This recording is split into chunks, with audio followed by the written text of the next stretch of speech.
Mid-South Lumber, the best little lumber yard in Panama City. Thank you for tuning into ESPN Northwest Florida. Rely on it. Discover Kia at Bill Bird Kia. The road is yours. Let spring adventures begin in a brand new Kia from Bill Bird Kia. Stop by today and check out the 2025 SUV family. Take a test drive and see the all-new features that elevate any adventure. And now offering 1.9% APR for up to 60 months on the purchase of a new 2025 Kia Sportage. You'll get the perfect balance of comfort, safety, and technology.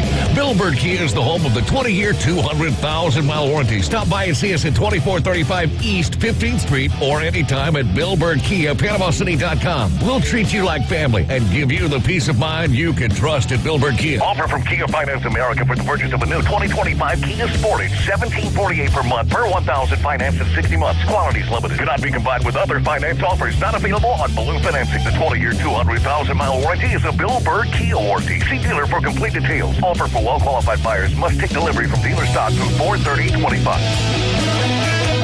CBC Construction is looking for a few good men.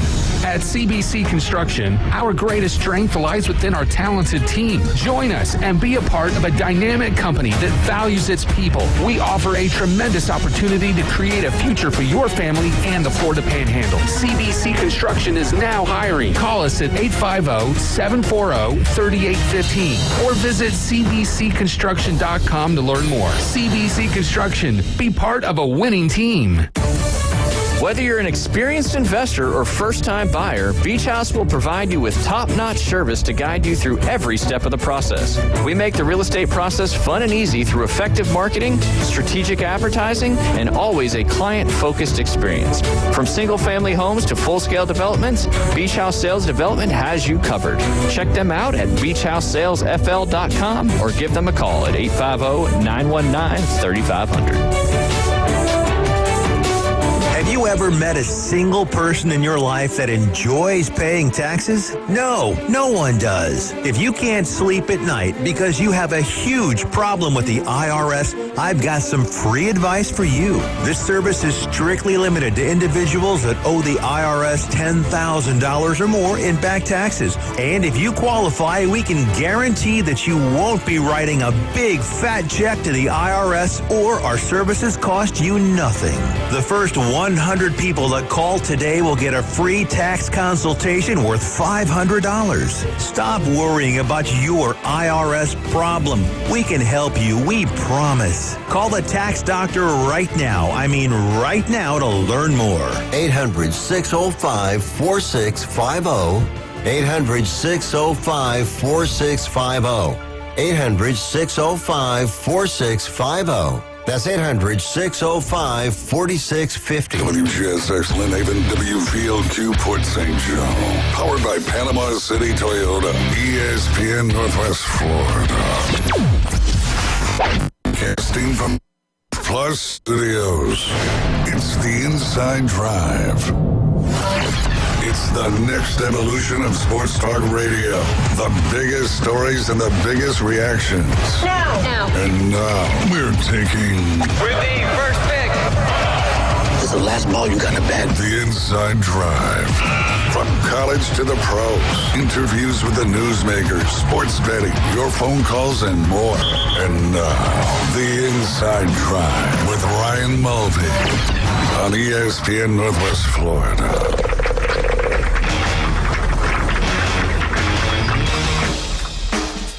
Hello, friends. Good morning. You're listening to The Inside Drive live here on ESPN Northwest Florida. 104.3 in Panama City, 101.9 in Port St. Joe. Facebook, YouTube, and Twitch. All you got to do is search up ESPN Northwest Florida. We are live streaming every day. You can also go back and watch it after the fact. If you give us a call and you want to hear your little segment, you can go back and listen to that as well. You can even take it out of YouTube, take it out of Facebook, and use it for your own good as well. Again, that's ESPN Northwest Northwest Florida. If you do us a favor and click that subscribe, follow, and even the share button on Facebook would be absolutely fantastic. We appreciate you help getting the word out about our great shows here on ESPN Northwest Florida. Speaking of those great shows, please give us a nomination there for Best of Bay, both radio and TV personality. Coach James Hale's show from 7 to 9, the Inside Drive right here from 11 to 1, and of course David Hayes in the afternoon Underdogs from 4 to 6 p.m. A little jealous of his time slot there later in this week, just with the Masters just full on.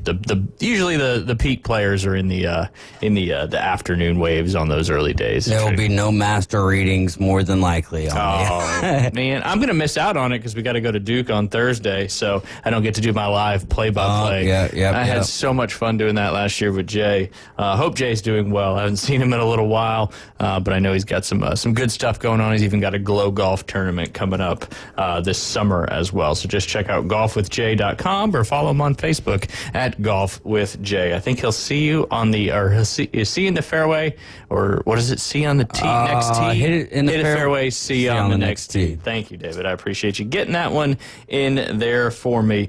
Max Delighted will be joining us in studio here momentarily, but while we wait for him to arrive, don't forget, we've got the Race to Talladega going on. You have an opportunity to win 2 passes to the Jack Links 500 coming up on Sunday, April 27th. We had a great qualifying time yesterday from Jackson State. Jeff, David, did you guys have a qualifier in the afternoon? He didn't. He did not qualify. He did not call. Oh man, you got to pay attention. Jackson State. Yeah, Jackson State Jeff was on it. I'm pretty sure he had the phone number typed in on his phone. All I had to do is hit that green button, and it rings really quick nowadays because sometimes I accidentally hit other people's contacts, and one ring, and they're getting it, and they're calling you back, and all it takes is one little slip of the finger there. But yes, the Race to Talladega. If you listen to the Coach James Hale show every morning between now and April 18th at 7:15 and 8:15, they'll give you the keyword for the day. When you hear the keyword, you text that word and your racing name into 850-215-6290. And then, of course, you listen right here on the Inside Drive as we come out of our 12:20 segment and get into our 12:40 segment. That's when we'll announce your name. Your time to give us a call is your qualifying time. Fastest time will win a pair of tickets again up there to the Jack Links 500 on April 27th. But you also get a couple tickets to the ARCA Menards Series General Tire 200 and the NASCAR Xfinity Series AG Pro 300. That's a doubleheader on the Saturday before. And then the fastest qualifying time will also win you tickets to the incredible Talladega Garage Experience. Again, we are running this contest between now and April 18th to give you enough time to make some plans and head up there to Talladega Superspeedway. I know Jackson State Jeff has it on his bucket list to be at a NASCAR event, and going to Talladega in your first one would probably be a pretty good way to set the bar pretty high.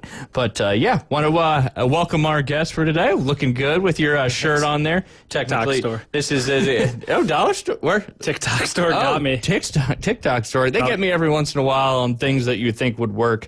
I'm waiting on some white shoe cleaner to come as we speak. Let me know if that works. I'd be curious. I will, My for golf sure. shoes could use it. Yeah, no doubt. I always tell people if you have Scotch Guard and you have white golf shoes, just Scotch Guard those shoes first, and everything will just fall right off. Yeah, it's kind of putting Rain-X on your car. Got the winners, Nice. Man, that's $2.99. $2.99 off of TikTok? That was my TikTok trial shirt. Has it got COVID in it? It feels like it does. Yeah. It feels like it does. Might have came with it. Yeah, it's got some blood of some young kids on the shirt. Yeah. Oh, but that's neither. We don't ask questions. No, that's what it's all about. This is actually a Masters shirt as well. Part of the TaylorMade used to drop these Masters packages. They still kind of do, especially with their equipment. But speaking of the Masters, obviously we're going to talk a lot about the Masters today. We'll talk about the National Championship a little bit later on in this first segment, probably bleed over into the second segment. But we've already got about 40 people signed up, and I'm going to guess it's because of that sweet prize that Alan Watson from Golf Plus has generously sponsored that's got a custom pimento cheese towel, pimento cheese putter, and some really high-quality Vice Heritage Collections golf balls. Hardcover. Putter cover. What did I say? Just putter. Oh, yeah, just putter cover. He's not giving away a whole putter, but I don't know how well that would work, right? Pimento cheese, like putter? as the I guess club on the face. grip, maybe. I don't know. They got some pretty crazy grips out there now, but he even threw in $100 gift card there, so you don't want to miss out on the opportunity to win that particular package. All you got to do, I've already put it in the comments of the live show today. That is the link to play our Masters Fantasy group with ESPN Northwest Florida. Of course, it lives on our feed as well, and if you're friends with me on Facebook, or if you're not, I am public, so you should be able to find that link and get yourself signed up. You really got until about 6 a.m. our time, maybe Thursday morning, because first tee time, they get that ceremonial shot off at about 8 on Thursday morning, which is 7 o'clock our time, and then the first group follows that ceremonial tee shot. So again, if you want to play some Masters Fantasy, like I said, I think we got about 40-ish people in there already, so hopefully we can get a few more while we're live today. And you don't have to know anything about it. You're literally picking from 5 different categories, and then that 6th category is just the tiebreaker. Are you in there, Max? I need to join that. Okay. I saw you post about it. Yeah, And, super easy. And you can, all you got to do is create a Masters account for their website, and you can follow it on their app, and you can also do it on the computer as well. All right, we got the race to Talladega. That'll be coming up at the start of our 12:40 segment. Don't think we're going to have Doc A or Brad Law today. Doc A is, as he calls me, my scan bro. He had an MRI today as well, he's going through some stuff as well. He had an MRI as well, so we're going to get some T-shirts and trademark that. Will be the Scan Bros. Scan Bros. He's he's got a lot of clout with his. You got to make sure team. you put like a graphic on it though, because people are going to be like, "Oh, you like scanning PDFs or like?" Yeah, document Scan Bros. Yeah, no, it's kind of like that a little bit. You get a lot of information once they read that report, but we'll discuss a little bit of the NBA standings, and of course, he's our in-depth guy. He did tell me that his 30 deep fantasy basketball league, he got drummed this past week, so he doesn't look like he's going to go back-to-back, but still a great showing nonetheless, making it to the championship. Max, first off, when you're here, I'd like to give you an opportunity to tell everybody who you are, what you do. Yeah, thanks. And we obviously always promote you and appreciate what you do. You guys have great products out there. Really, I don't want to say everybody, but I would say probably 95% of people that come to you looking for some kind of loan product usually end up with something. Yeah. Yeah, so you guys, and that's the beauty. You're not just limited to what you guys can do. You can pull stuff from all over the place, and that's why I think you guys have a huge advantage when it comes to lending and making stuff happen. But hey, tell everybody. We're not boxed in. Yeah, no doubt, boxed in. I think I heard that on something I don't know if it was the game or not last night, but somebody kept saying boxed in. But I don't. Anyway, go ahead. Tell everybody, where you are, where you're at, and how they can get in touch with you. Yeah, over in Panama City, Springfield area, but Allegiant Lending Firm, 850-565-1160 for your home financing needs, condo, refi, HELOC, HELoan. I know rates actually went the wrong way yesterday with some of the current S&P 500 market conditions, but down the road, if you need to refi or pull out money or rate term, yeah, and just hang in there. It's gonna. Yeah. We got to do this to get where we need to go. Yeah, so it'll all level out. Yeah, absolutely. But hey, if you're not looking to buy something new yet and just leverage some of that equity that you may or may not have in your house, Max is your guy to make that happen. And you're looking to do. So a lot of people seem to be doing more renovations and stuff nowadays. So you guys have got several products that can help people leverage their home equity. Thanks, Ryan. Yeah, appreciate it. Absolutely. All right, let's dive right into it. The Cardiac kids do it once again. I don't know how many games they were down in their tournament run, but it's kind of like one of those things. Once you can come back against good teams, it's like you can come back at any time, anywhere, and they certainly did it. And they didn't even he obviously came alive in the end of that game, but really up until about halfway through the second half, Walter Clayton Jr. I don't even think had a point. No, he had 0. 8 minutes left. 8 minutes left. And was that the free throw that he made? Yeah, he made 2 free throws. Yeah, that's right. Got him on the board. Finishes. And then obviously that three-pointer he made very late in the game got Florida where they needed to be. And kind of made Emmanuel Sharp have that turnover at the end, too. Yeah, absolutely. Off the knee. Jumping, yeah. Yep. definitely. That and the one where he was going to travel but couldn't, like, to end the game, basically. Walter Clayton's the one who jumped out on the screen. So. They had 3 possessions, Houston did, and they didn't even get a shot off in those 3 possessions, which is pretty wild, especially if you're a Houston fan or alum. I know Hakeem Olajuwon was not happy at the end of that game. I don't think they let him. I saw something where they didn't let him come on the floor either when they were celebrating the That's weird. Semifinal game. You know, Hakeem, he was there, 81 to 84, I think, yeah. And they came very close to winning a national championship. And then I'm sure, do you think we'll get a angry Jim Nance? Ooh, yeah. Because big Houston guy. He is, that's right. He was in tears after that Duke game. Well, maybe he'll take some of that out during his coverage here at Augusta National. Hopefully not.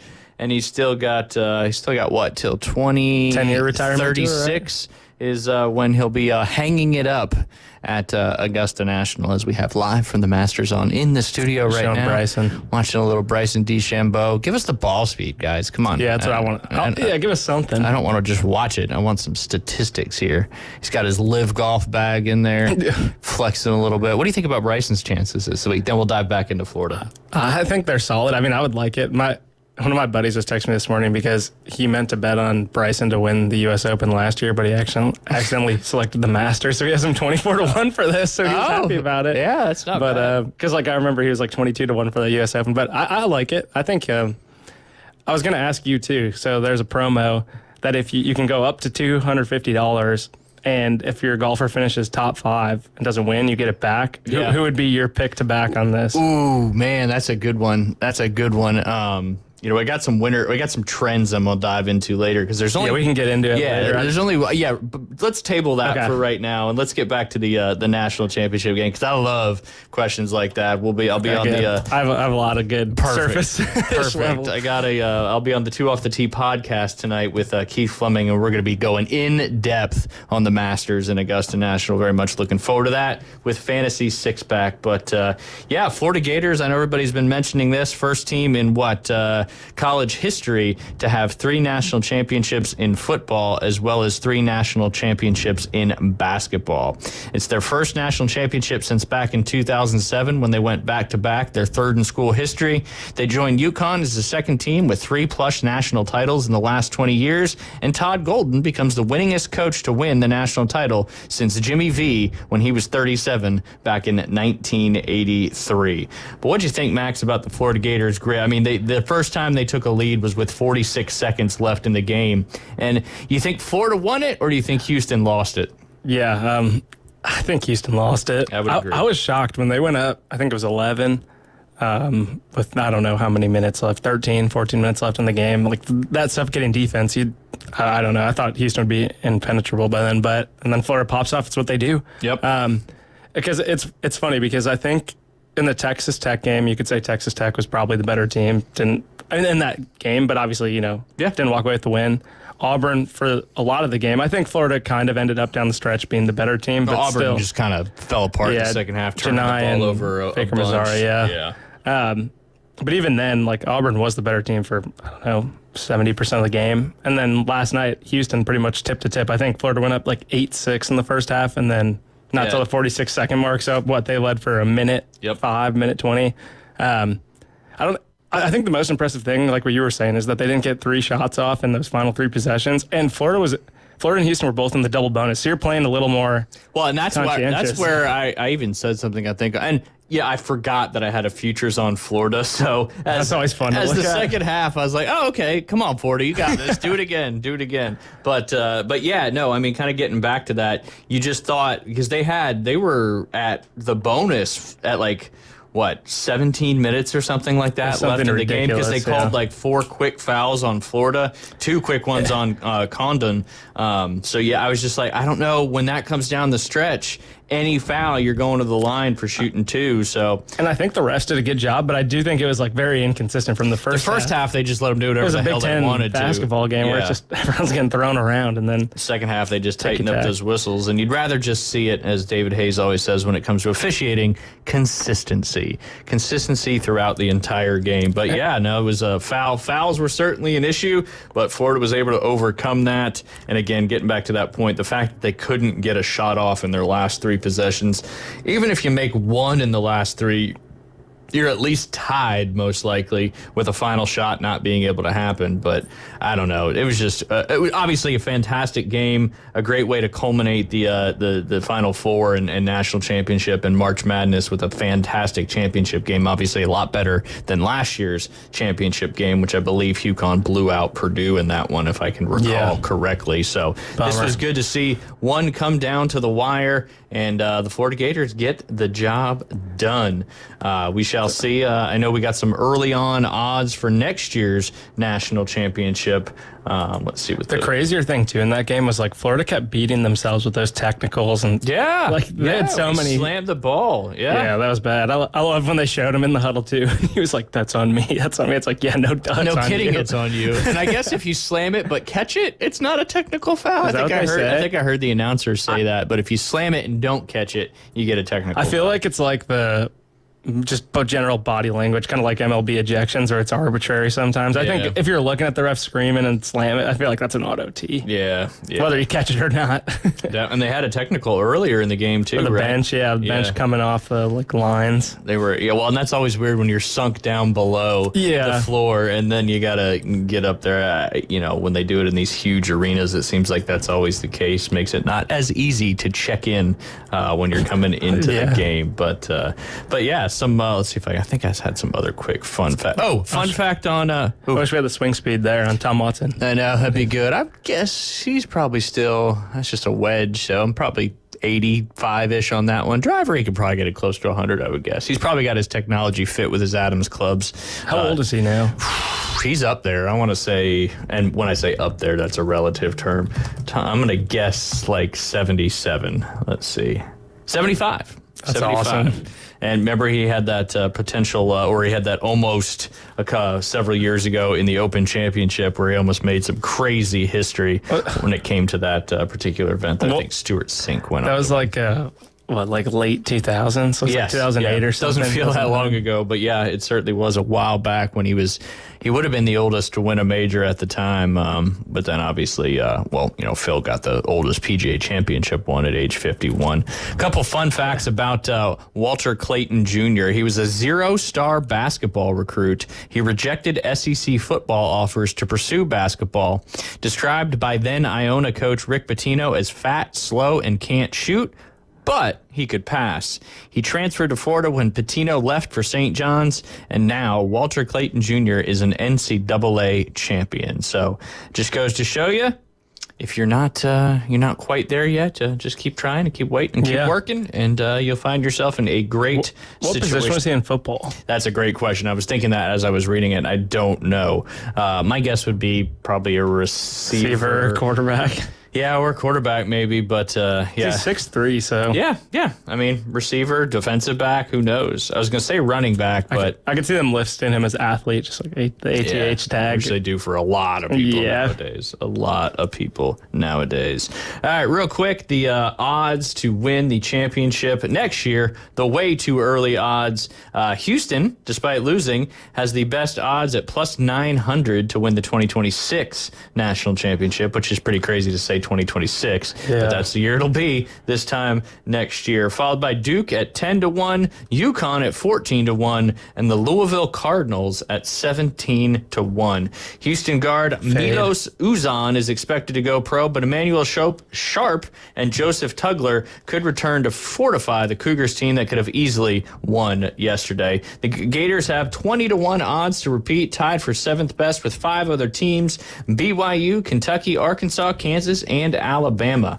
It is widely expected that the 2025 Naismith Award winner and likely 2025 NBA #1 draft pick Cooper Flagg, as well as other Duke standouts, will declare for the draft, but the Devils still have the 2nd best odds out of any college basketball team to win it. Auburn 18-1 and Purdue 19-1 are the only other teams with better than 20-1 odds. Sportsbooks did well on the futures market for the 2024-25 season, as a majority of wagers and money in the books were on the Duke Blue Devils to win. That included a $500,000 wager on Duke at plus 350 at BetMGM, which obviously didn't cash. One bettor at BetMGM had $100,000 on the Gators at plus 900 to win. He booked that on March 6th and cashed a ticket worth over $900,000. That's awesome. So, hey, sometimes those big gambles pay off. Yeah. Sometimes they don't. I had $5 on 9 to 1, so he had a little better of a payout. Yeah, it's all relative, though. It's all relative. But I know we got to take a quick break. When we get back, we'll talk a little bit more about the national championship, maybe some NBA standings, then we'll dive into some Masters action here with Max. You're listening to The Inside Drive live here on ESPN Northwest Florida. Atlanta Braves baseball is back. Swing and a drive. That's hammered deep right. He jumped on one and hits a homer. We're your exclusive radio home for the Atlanta Braves. At the wall. It is gone. A grand slam for Acuna. Hear every exciting home run, every strikeout, and every thrilling victory on 104.3 ESPN Northwest Florida. This is Joanna with ESPN Northwest Florida with your Tuesday's weather. This afternoon and evening there will be a moderate breeze out of the north, sunshine and 70. Clear skies tonight, slightly colder at 54 and a wind at 11 miles per hour out of the north. Tomorrow, sunny and a gentle breeze right around 10 miles per hour with a high of 69. About the same at 72 Thursday and we'll have sunshine. This forecast is sponsored by Mid-South Lumber, the best little lumber yard in Panama City. Thank you for tuning into ESPN Northwest Florida. Rely on it. CBC Construction is looking for a few good men. At CBC Construction, our greatest strength lies within our talented team. Join us and be a part of a dynamic company that values its people. We offer a tremendous opportunity to create a future for your family and the Florida Panhandle. CBC Construction is now hiring. Call us at 850-740-3815 or visit cbcconstruction.com to learn more. CBC Construction. Be part of a winning team. MLB is incoming and you won't miss a game. Introducing Scorpion TV. Over 5,000 live streaming channels. Catch every game of the season with over 100 sports networks, including ESPN, ESPN Plus, the NFL Network, and Red Zone. Even pay-per-view events. Watch 400 local network channels from Panama City and most major markets. Fox, ABC, CBS, and NBC. Just $45 a month with our promo code ESPNNW. Go to ESPNPC.com and click the Scorpion TV logo. Now back to the Inside Drive, live and local from the Gulf Plus studios.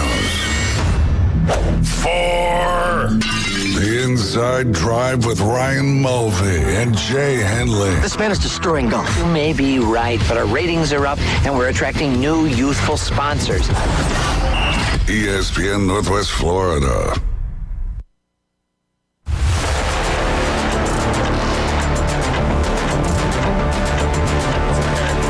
Welcome back. You're listening to the Inside Drive live here on ESPN Northwest Florida. Max delighted in studio with us. Don't forget the race to Talladega is going on. And when we get to our 12:40 break, we'll be announcing your name when we get back. And the time it takes you to give us a call is your qualifying time.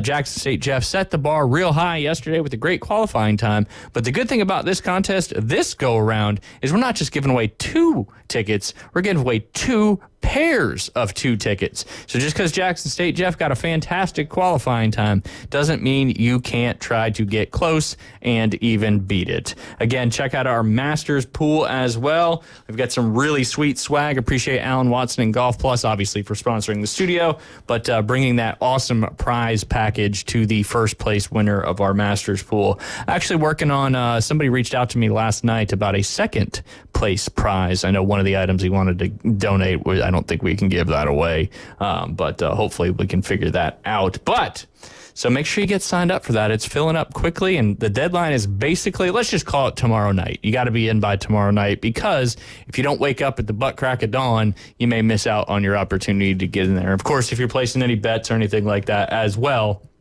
you need to get that in there for sure.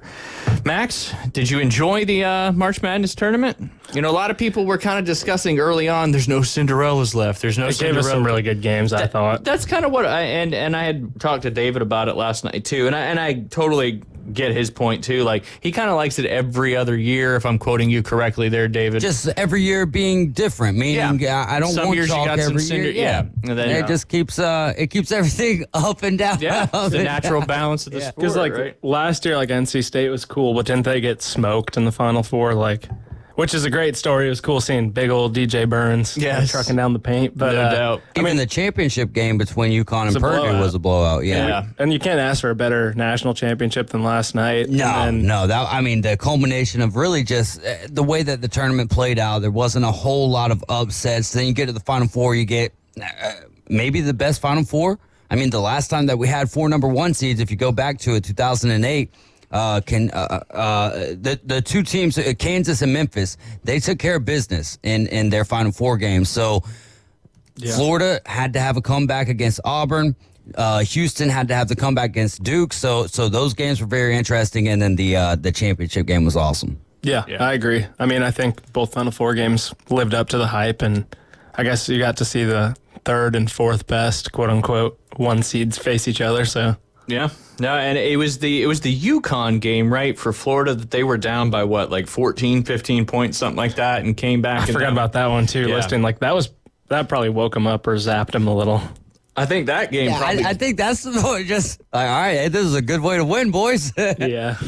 Well, and it's I don't know. All sports are so momentum driven, but I feel like basketball, like you can physically feel the momentum change. Obviously, football you can as well, but basketball, there's just something about it. Like everybody that's watching, that's there, the players feel it too.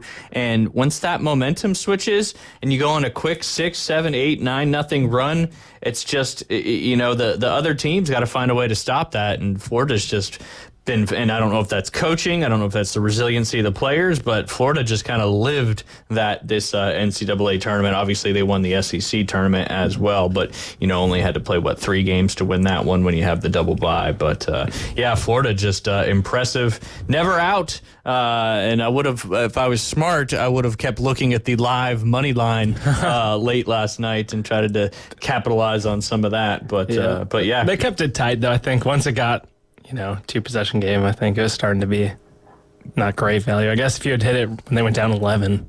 Yeah. What do you think it got up to? Probably like plus 250?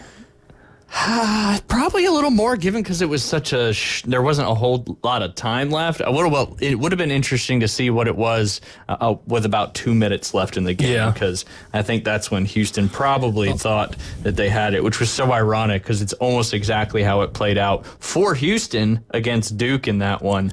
But the Gators just shut it down. Also, on your 2026 lines, I'm surprised Auburn is 18-1 and like Louisville is 17-1. I don't know. I know they got like a couple guys in the portal, but I don't know. I think the ACC might be Duke and friends for a little bit. Yeah, probably. I mean, Auburn's losing Broome, Cardwell. I think Tahad Pettiford declared for the draft. He's not giving up his college eligibility, but he's declared. He should come back. Yeah, he should. He should. That's Liam's you still have Denver? Favorite player. I think Denver Jones was a graduate student as well. It's amazing how many graduate students were in the Final Four. Yeah. And then, of course, you had Duke, which was a very, very young team. But they're losing, obviously, their best youngest freshman there who shouldn't even have been in college yet, which is kind of hard to believe. You going up against some of these guys that are 24, 25 years old. That's like playing grown men as a college freshman, high schooler. Yeah, I think he did pretty good, but going to be that number 1 draft pick, likely to be a pretty good story there for the NBA. Who do you think he'll go to? Who's is it the Spurs? I'm going to talk about the standings. Oh man, if he goes to the Spurs, that'd be so fun. Let's see. Worst team right now. They'd be so tall and athletic and De'Aaron Fox. I mean, and Pop would be like, I'm healthy as all get out now. Yep. Wemby's playing one more year, 48 minutes a game. Yeah. They still have Chris Paul for another year? Oh, I was saying hopefully so, man. I want that. Like, I don't think there's another player in the NBA. Give my man a ring. That's what I'm saying. Like CP3, bro. I got 2 pairs of your shoes.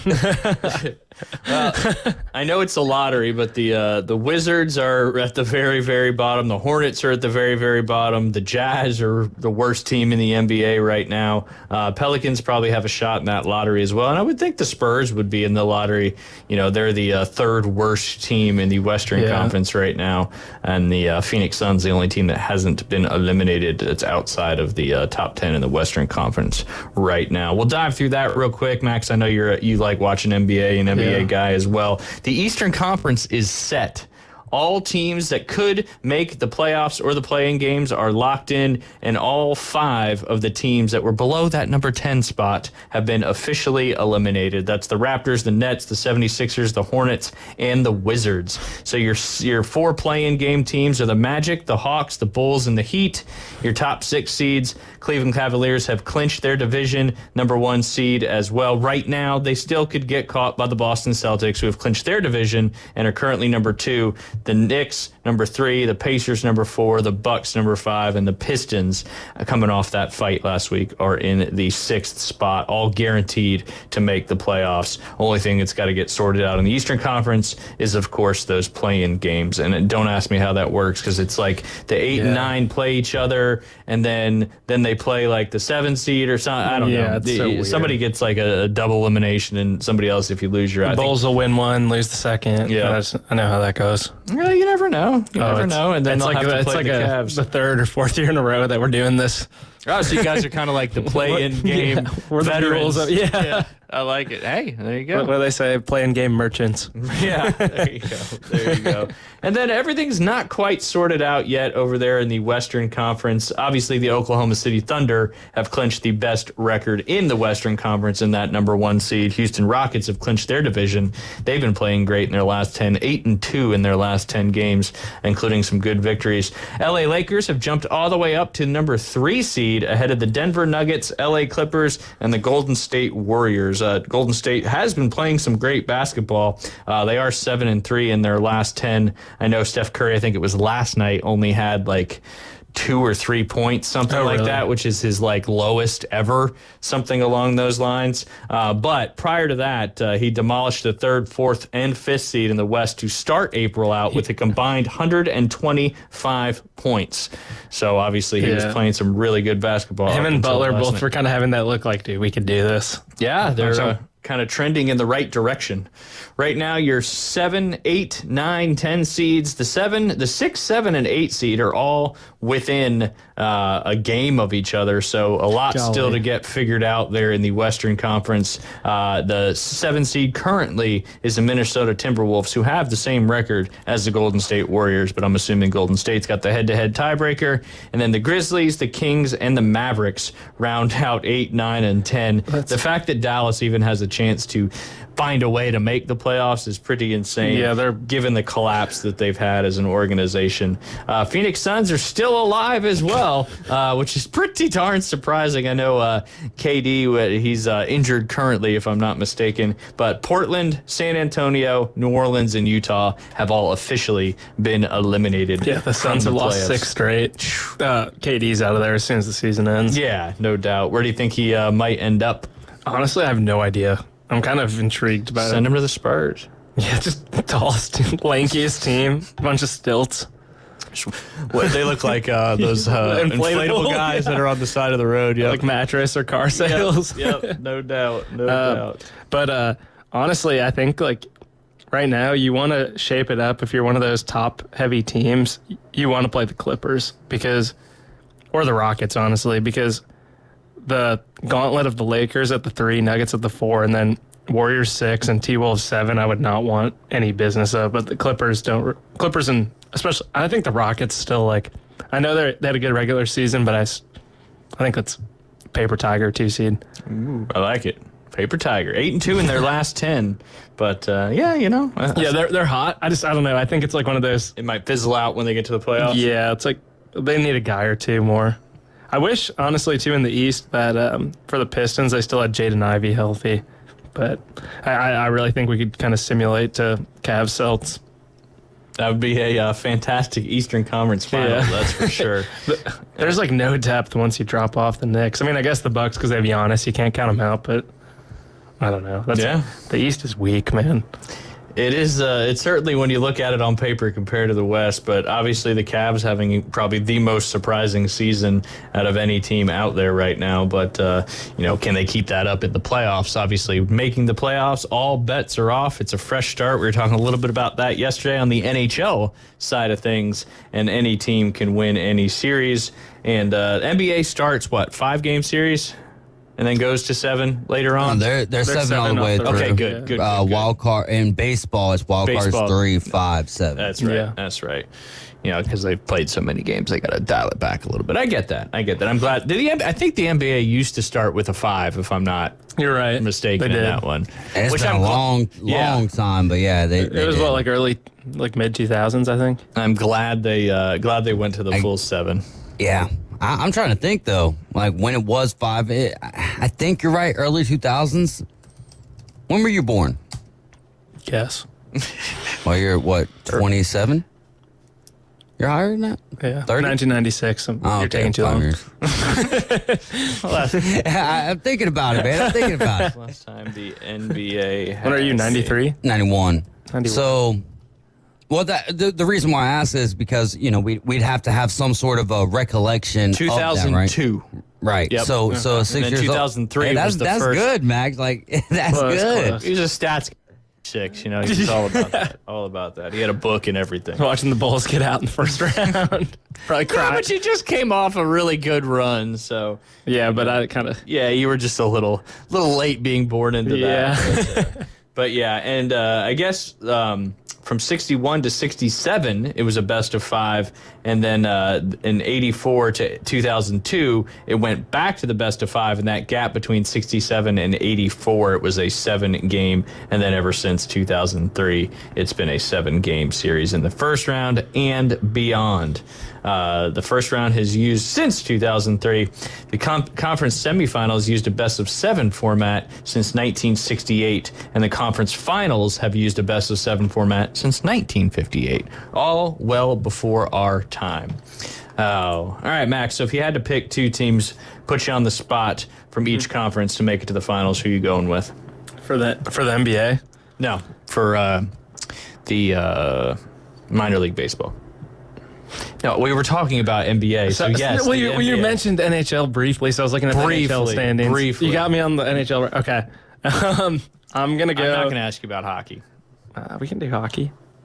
The Blues, man. Hottest team in hockey. Hey, they just lost, though. They are playing great. I'm going to go Celtics, and the West is so hard. It could be, there's so many teams that it could be coming out of the West. I'll go with the hot take that it's not going to be the Thunder.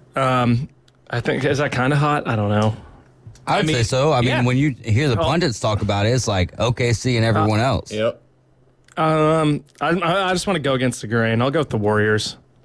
I like it. I don't like Steve Kerr, but I like Steph. I don't know. Who's got kind of Kerr in his last name? That's true. Just with some Y. What do you have?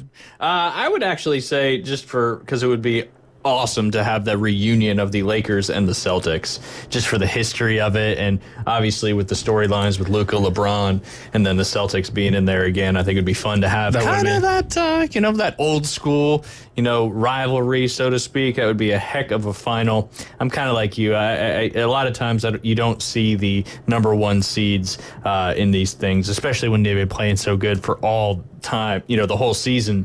You got to jump into the playoffs and all bets are off. It's a fresh start for everybody, and sometimes it just takes the most dangerous team to make a nice run. That's the same thing there with hockey. I wish I had a smart answer for your minor league baseball final. That would have been good. You would have thrown it right back at me. You rattled me well. Who's your NHL one, since we were there too? I'm going to have to pull it up myself since we're talking about it. I know it's not going to be my New Jersey Devils because we lost Jack Hughes for the season, and I just think you need a big-time scorer. Although they've been playing okay, I still think they need that complete roster to make a good run. Let me jump into the NHL. Why is it first on my list? That's exciting. Standings. All right. I know we just talked about this yesterday. I think the Washington Capitals, I know that's not really a hot take because they're the best team in the Eastern Conference, but they've been playing good all year round. And now we talked about this yesterday, they've gotten past the OV goal-breaking record, and now they can kind of just focus on making a good playoff run. And did you like how they did that? Yeah, that was cool. I thought it was awesome. Gretzky's a class act. He is. And, I mean, Ovi's just a great guy. And like we talked about a couple weeks ago, he brought everybody back out to say bye to Marc-Andre Fleury for, it's kind of a loose term there. But it was cool. And it was good to see him break. The fact that we brought that up real quick, I did want to mention something. Obviously, you guys both know who Austin Matthews is for the Toronto Maple Leafs, just a goal-scoring machine. Maybe we will. In some competitions. Maybe we will have a goal record being broken down in the future. First 623 NHL games for Ovi. 391 goals. First 623 NHL games for Austin Matthews, 398 goals. So he's actually 7 ahead of the Ovi pace right now. Now, there's a long way to go, but as the famous Dumb and Dumber quote, so you're saying there's a chance. He could. Big gulp, huh? Yeah. Big gulps, huh? Well, see you later. Well, we got to go ahead and take a break, so we will see you here momentarily. You're listening to The Inside Drive live here on ESPN Northwest Florida. Weather in the Panhandle never stops. Turn to 104.3 ESPN Northwest Florida. This is Joanna with your latest forecast. Up to the minute weather reports all day long. A chance of thunderstorms and moderate rain. In-depth storm coverage. Winter Storm Enzo. And breaking weather as it happens. Hurricane Helene. ESPN Northwest Florida. We do have a tropical storm warning. Rely on it. Do you want to eat like a local? The Local 115 is now open. Local drinks, local sports, and local food. Delicious oysters, crab cakes, steamed seafood, gumbos, salads, paninis, wings, wine, and cold beer. Nothing fried. That's right. No fried foods at Local 115. Amazing local food with an exciting local sports and mural theme. Eat like a local at the Local 115. 115 Harrison Avenue, downtown Panama City.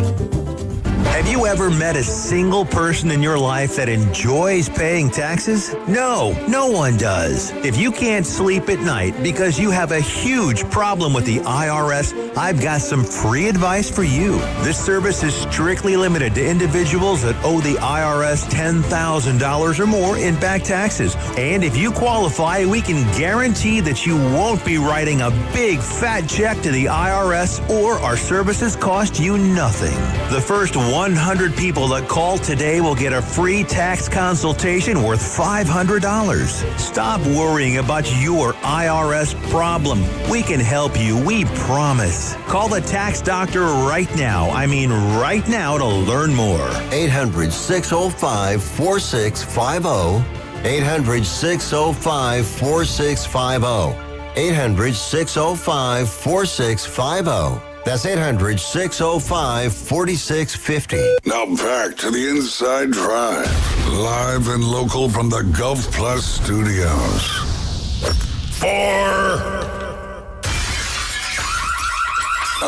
Don't mind me. I'm just playing through.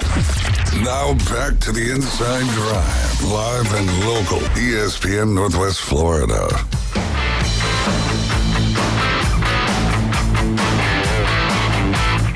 And welcome back. You're listening to the Inside Drive live here on ESPN Northwest Florida. Currently, Victor Hovland in the press room there. Handsome guy. It's a yeah.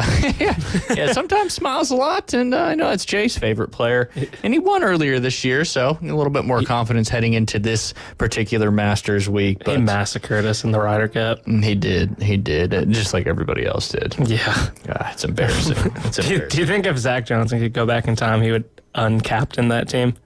I think if Zach Johnson went back in time, he'd pick Keegan Bradley and, actually have some fire in his soul. But instead now he just gets railed every tournament. I mean, if you don't do a good job in the Ryder Cup as the U.S. captain, you are going to face criticism. It's just the reality of that situation. I cannot wait for the next Ryder Cup, which will be at Bethpage Black next year up there in Farmingdale, New York, which is just on the very western point of Long Island.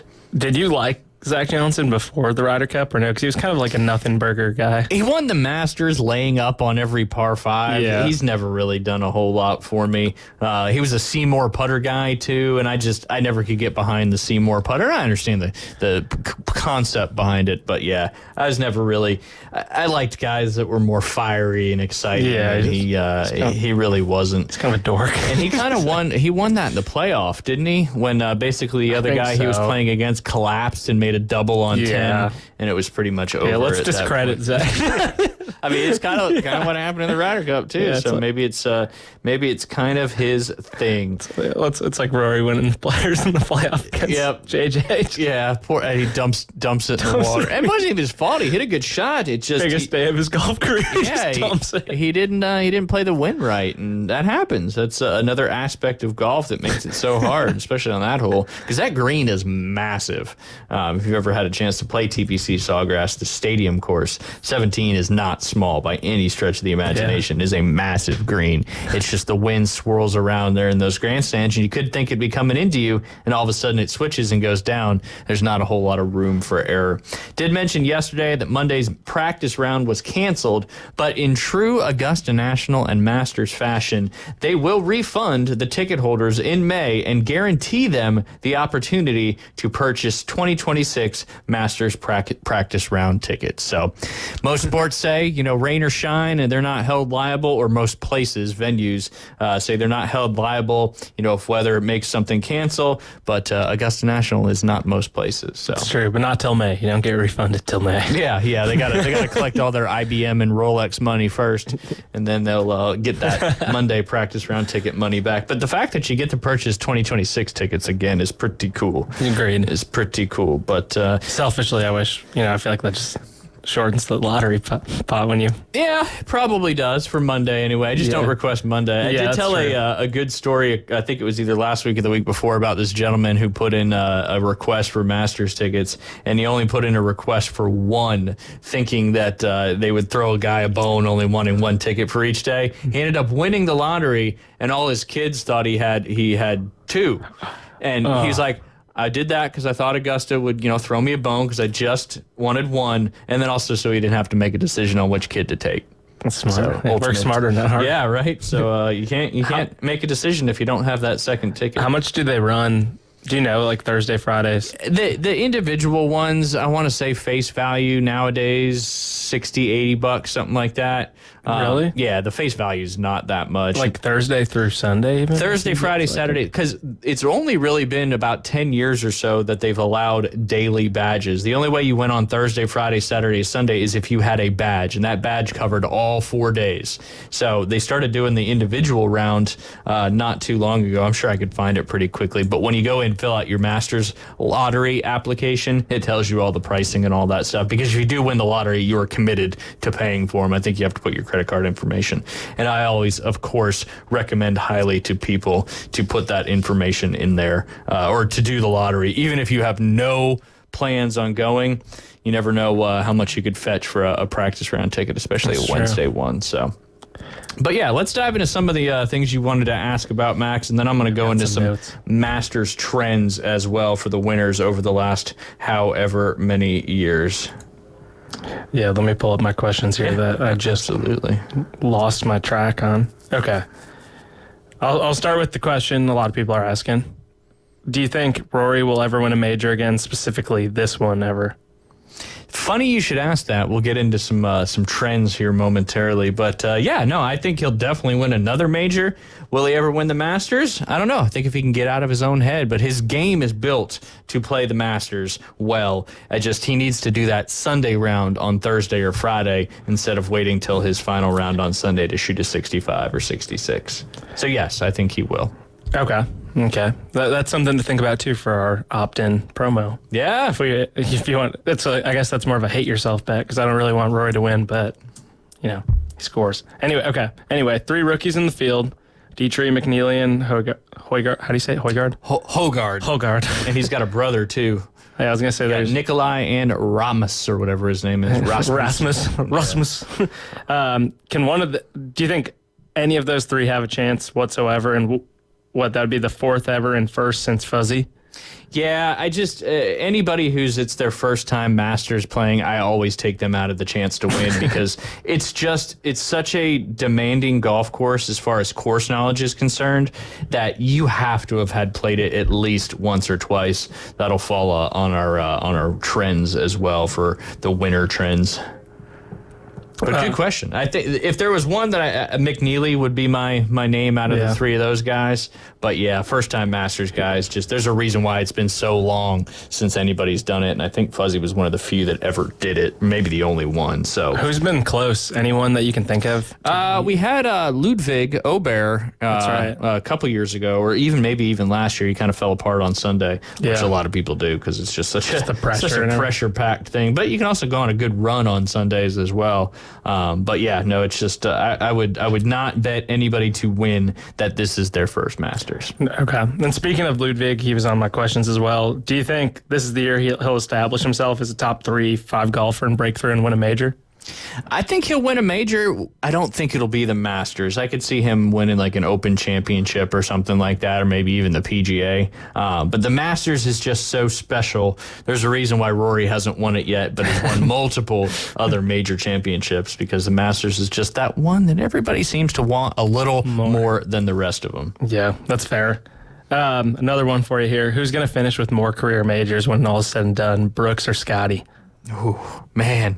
Scotty, simply because of this whole PGA Tour Live Tour thing. And I know Brooks is qualified for a lot of the majors, but yeah, until that gets, I think it just gives Scotty more opportunities. What's the timeline on Brooks coming back? Isn't there like some rumors There's that rumors Bryson that he's Brooks... going to come back with Bryson, but I don't know any details. And every time you start reading into some of the... I love their career arc. Yeah. Their story arc. It's like, oh, it's as far as it's ever been from happening. So until they get back together as one tour, I would definitely give that edge to Scotty for sure. Okay. I was going to say, Brooks and Bryson, they've come a long way since the dismissive absolutely Brooks, but then I think they both just realized they're both kind of meatheads in their own right. Yeah, so. Yeah. They're kind of blended together. It'd be fun to see them playing on a Ryder Cup team in a pairing situation. Oh my gosh, that would be fun. I would love that.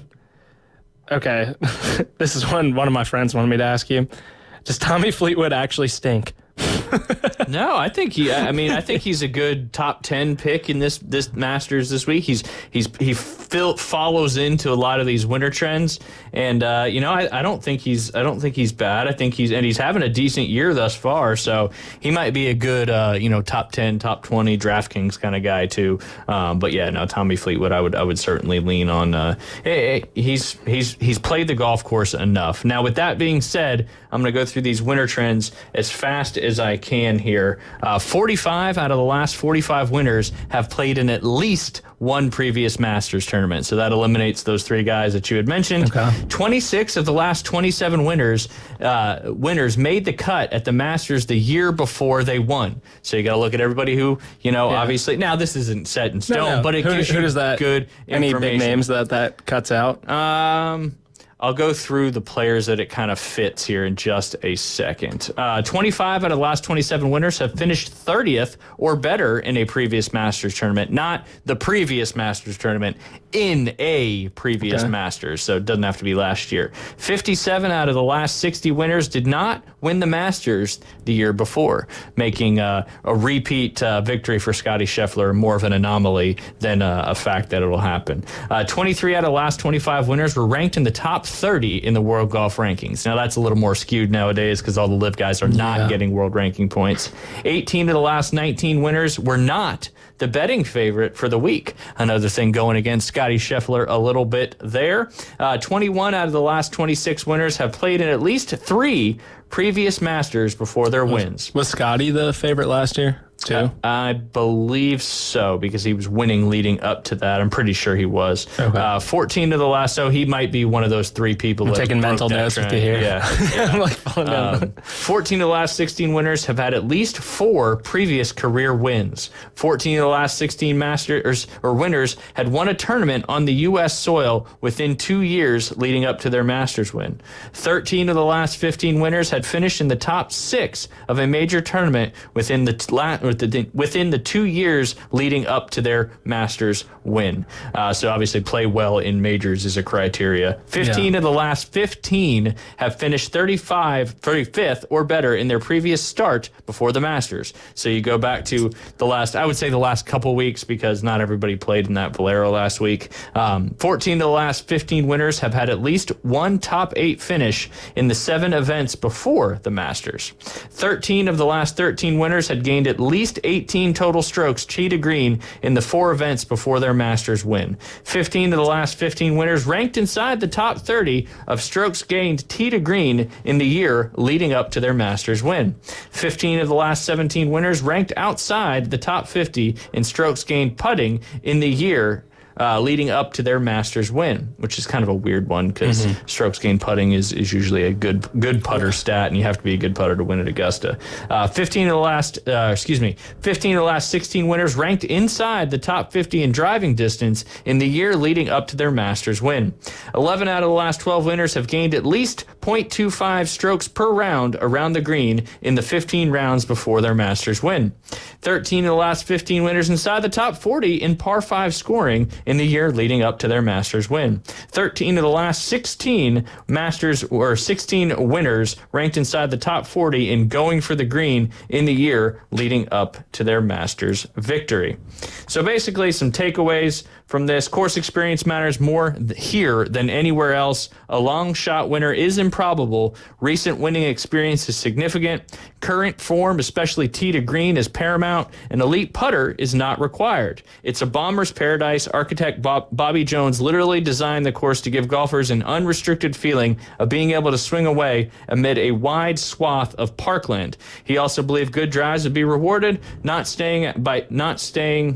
by staying out of penalty areas, but by making good second shots simpler in proportion to the excellence of the first. Feasting on par 5s is a necessity. Tight, uneven lies around the green bring out the best short gamers. Only one player fits all 19 of those trends. Who do you think it is? You don't like him. I know. I was going to say, I think it's got to be Rory. Rory McIlroy fits all 19 of those I feel like trends. that was the safe guess. Yeah. 2 players fit 17 of the 19 trends. Yeah, who fits 0 probably? Max Homa. Yeah, there's a bunch that fit 0. 2 players fit 17 out of 19. Scotty Scheffler and Bryson DeChambeau.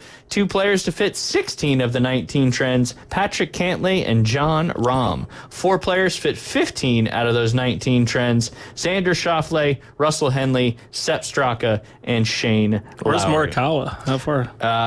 They only go down to the 15 of the 19. Do you think Sepp has a chance? Yeah, absolutely. He fits a lot of the criteria. He's played well there. I don't think he's finished outside the top 30, and he's made, I think he's 3 for 3 or 4 out of 4 in cuts made at Augusta National. That's why I used my Battle of the Bets thing promo on. Yeah. Because it's 25 to win 1,500. I was like, come on. I'm a big Sepp Straka fan. Oh, look, there's the Hogard brothers there. Nikolai and Rasmus is making his event debut, so you do not bet on him to win. We got to go ahead and take our top of the hour break. When we get back, we'll dive into some afternoon delight debriefs, maybe talk a little bit more about the Masters tournament. You're listening to the Inside Drive live here on ESPN Northwest Florida.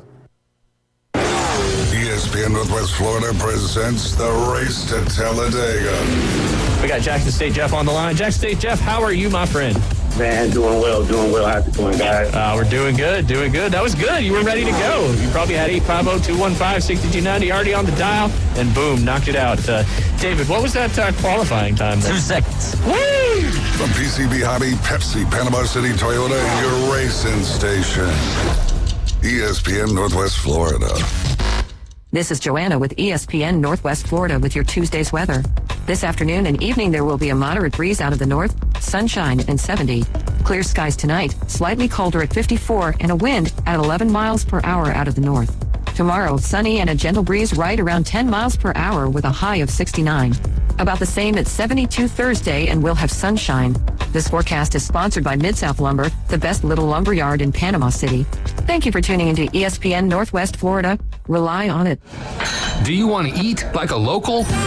The Local 115 is now open. Local drinks, local sports, and local food. Delicious oysters, crab cakes, steamed seafood, gumbos, salads, paninis, wings, wine, and cold beer. Nothing fried. That's right. No fried foods at Local 115. Amazing local food with an exciting local sports and mural theme. Eat like a local at the Local 115. 115 Harrison Avenue, downtown Panama City.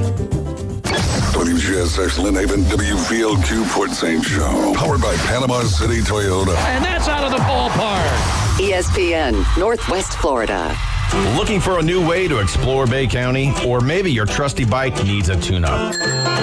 Head to Steve's Bike Shop. They've got a huge selection of new and used bicycles, plus the latest electric bikes to get you where you need to go fast. And if your bike is acting up, their expert technicians repair all makes and models, even electric bikes. Serving Bay County for 46 years. Steve's Bike Shop, 1924 West 23rd Street, right across from Sam's. Steve's Bike Shop. Your ride starts here. Broadcasting from the Gulf Plus studios, it's the Inside Drive. Sky rockets in flight. And now, the afternoon delight debrief with the three degenerates from the Inside Drive. Afternoon delight. ESPN Northwest Florida. Sky rockets in flight.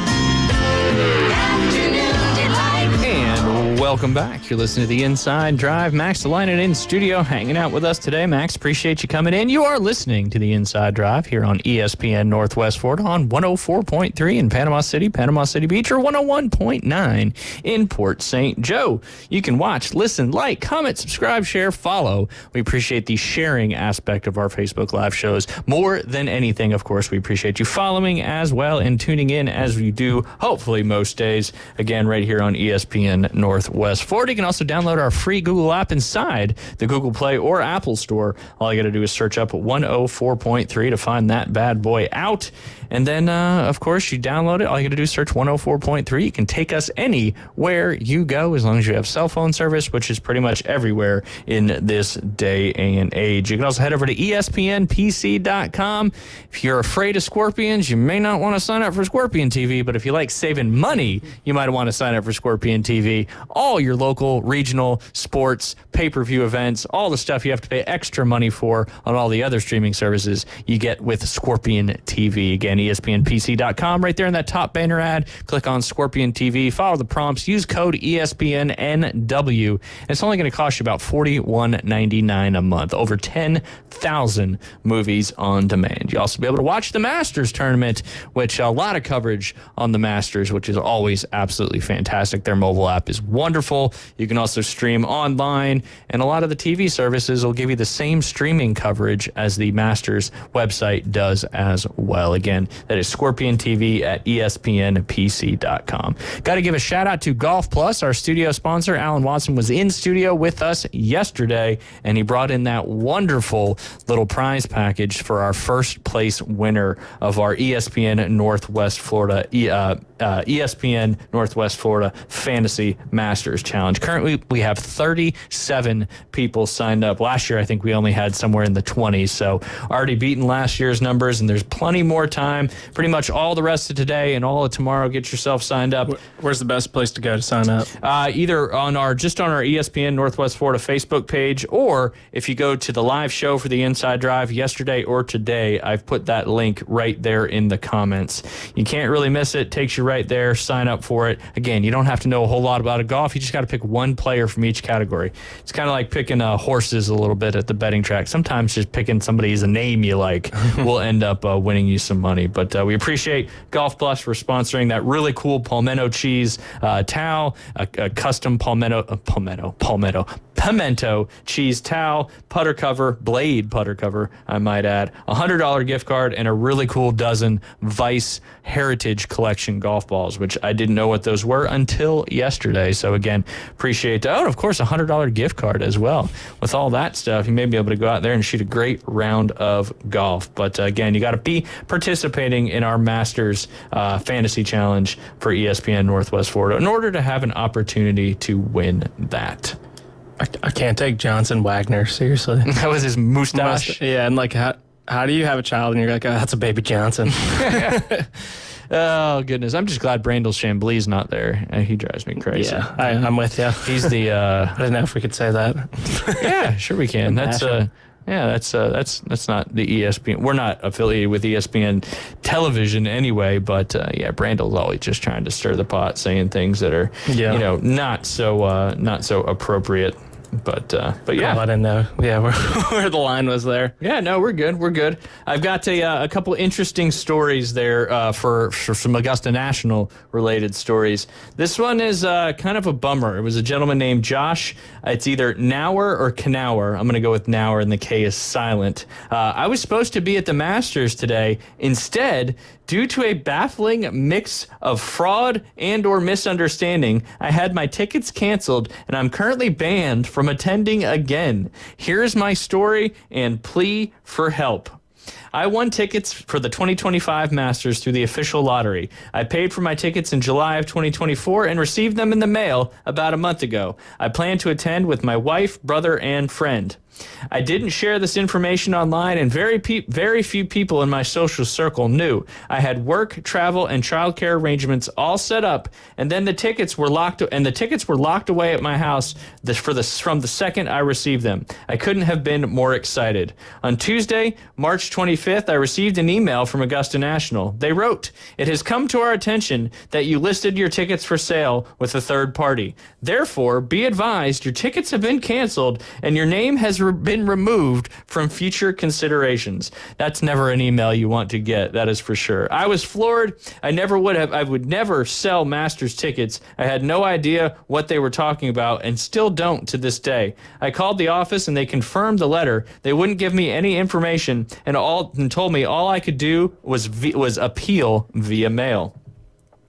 Here's where things take a twist. As I was working on my appeal letter, I was informed of a fake Facebook profile in my likeness. I covered my wife's and kids' faces for privacy. He put that on Twitter. I was blocked from seeing this profile. It has since been reported and removed. Let's see. I had zero knowledge of this profile and still have no idea they knew I had tickets. I didn't know what their fraud plan was, considering they didn't physically have the tickets or even a picture. Heck, I don't even know if this is the source of the letter. I'm just guessing. I added this update to my appeal letter. I wrote a full manifesto outlining the entire story. I attached 15 plus text messages with the timestamp showing arrangements to attend and even sent my tickets back to prove the innocence. I am desperate. Let's see if it keeps going. I drove this down to Augusta and dropped it off in their P.O. box on March 27th. I've called their ticketing office multiple times, as well as emailed tournament contacts. Nothing. I understand the response from their perspective. They believe I broke the rules. At this point, I am clearly not attending the Masters as originally planned, which is devastating, but a reality. I am focused on trying to resolve the misunderstanding and prove my innocence so I can hopefully attend at some point in the future. I feel that I haven't done anything wrong at this point, and even after receiving the letter, I have tried to follow the appeal process, only to not hear anything back. I know it is the busiest time of year for the club, but I truly don't understand why this all happened. Here is my plea for help. If anybody sees this and can put my appeal letter in the right hands, I would love to have the conversation. I am an open book. I have nothing to hide. I just want the opportunity to prove my innocence in a giant misunderstanding. How about that for a master story? From the Midwest. Is he from the Midwest? I was just wondering because when they hit him with the heck. Oh, is that it? The total Midwest, northern I don't think thing. he says where he's from. Obviously, not too far if he was able to drive his drive down there to Augusta, but maybe that was just a big. But I mean, that's it's like a big distress thing in the Northwest. You're like, oh heck. Yeah. Yeah. But I don't. Man, do you think like that'll catch wind at Augusta? I feel like Augusta is. I just don't know if they care. That's what I was gonna say. I don't think they care. They don't. To me, it kind of seems like somebody just made a fake profile of this guy. How did they know he had master tickets? Who knows? And then tried to list those Masters tickets. And then, of course, Augusta National found out about that. So, crazy stuff. So can you sell your tickets if you win the lottery? Or apparently not. But like if say you won and we know each other, and you're like, hey, I can't go. I'll sell it to you for $300. If I bought it, are they going to ID me with my tickets, or am I good to go if I just bought it off you? Black market, I guess. I mean, you should. I mean, I haven't been up since 2015, so a lot of things have changed since then. I mean, back in the day, there was people with jackets that would just open up their jacket and they'd have badges and practice round tickets, and you could pay them right then and there and go in. What? So things have certainly changed quite a bit. Really, you either got to hit the lottery, have badges in your family, or go through a hospitality company up there in Augusta. But yeah, I don't know. It almost seems like I don't think they would be able to find out, because if the ticket was in my name, as long as you didn't do anything wrong, they should have no reason to do that. They got paid. Yeah. But I understand, like, they don't want to have the resale thing, like whatever happened with, I don't know, Taylor Swift or whatever. Stuff like that. Yeah, the Ticketmaster thing. But I just want to go to Augusta, Ryan. Yeah, I think they just keep it so, it's such a, I don't know the right word for it, but it's such a bucket list place that they don't want it to become this big secondary market money-making machine. They're trying to keep the integrity of how tough it is and how cool it is to go to the Masters for the first time. Yeah, or just the aura of it. Yeah, the aura. That's the perfect word. Yep. It's just so cool. Like, watching on TV. Bleeds all the way through their ticketing process, which is pretty wild. But that guy's probably got to be pretty sick to his stomach, going from the high of being able to go to the Masters for the first time ever to the low of being banned to ever go to the Masters again. So crazy, crazy stuff. Chef Ross sent me this one. The Rio Rancho Public Schools has suspended Rio Rancho High School's JV baseball team as the district and police investigate allegations that a player urinated in a water jug of a rival school that they were playing. School officials in New Mexico say multiple players and coaches from the La Cueva High School drank from the water jug after the act. RRPS said the teen admitted to doing it. Rio Rancho Public Schools holds students to a high standard, and all are expected to behave in a professional manner at all times, said Wyndham Kemsley, a spokesperson for Rio Rancho Public Schools. The behavior exhibited in the allegations is reprehensible and will be mitigated with severe disciplinary actions against all those determined to be involved. We were told criminal charges could be pending. Update. The Rio Rancho police says the 16-year-old is now facing 15 counts of battery. That was on 4/4/25. Moral of that story?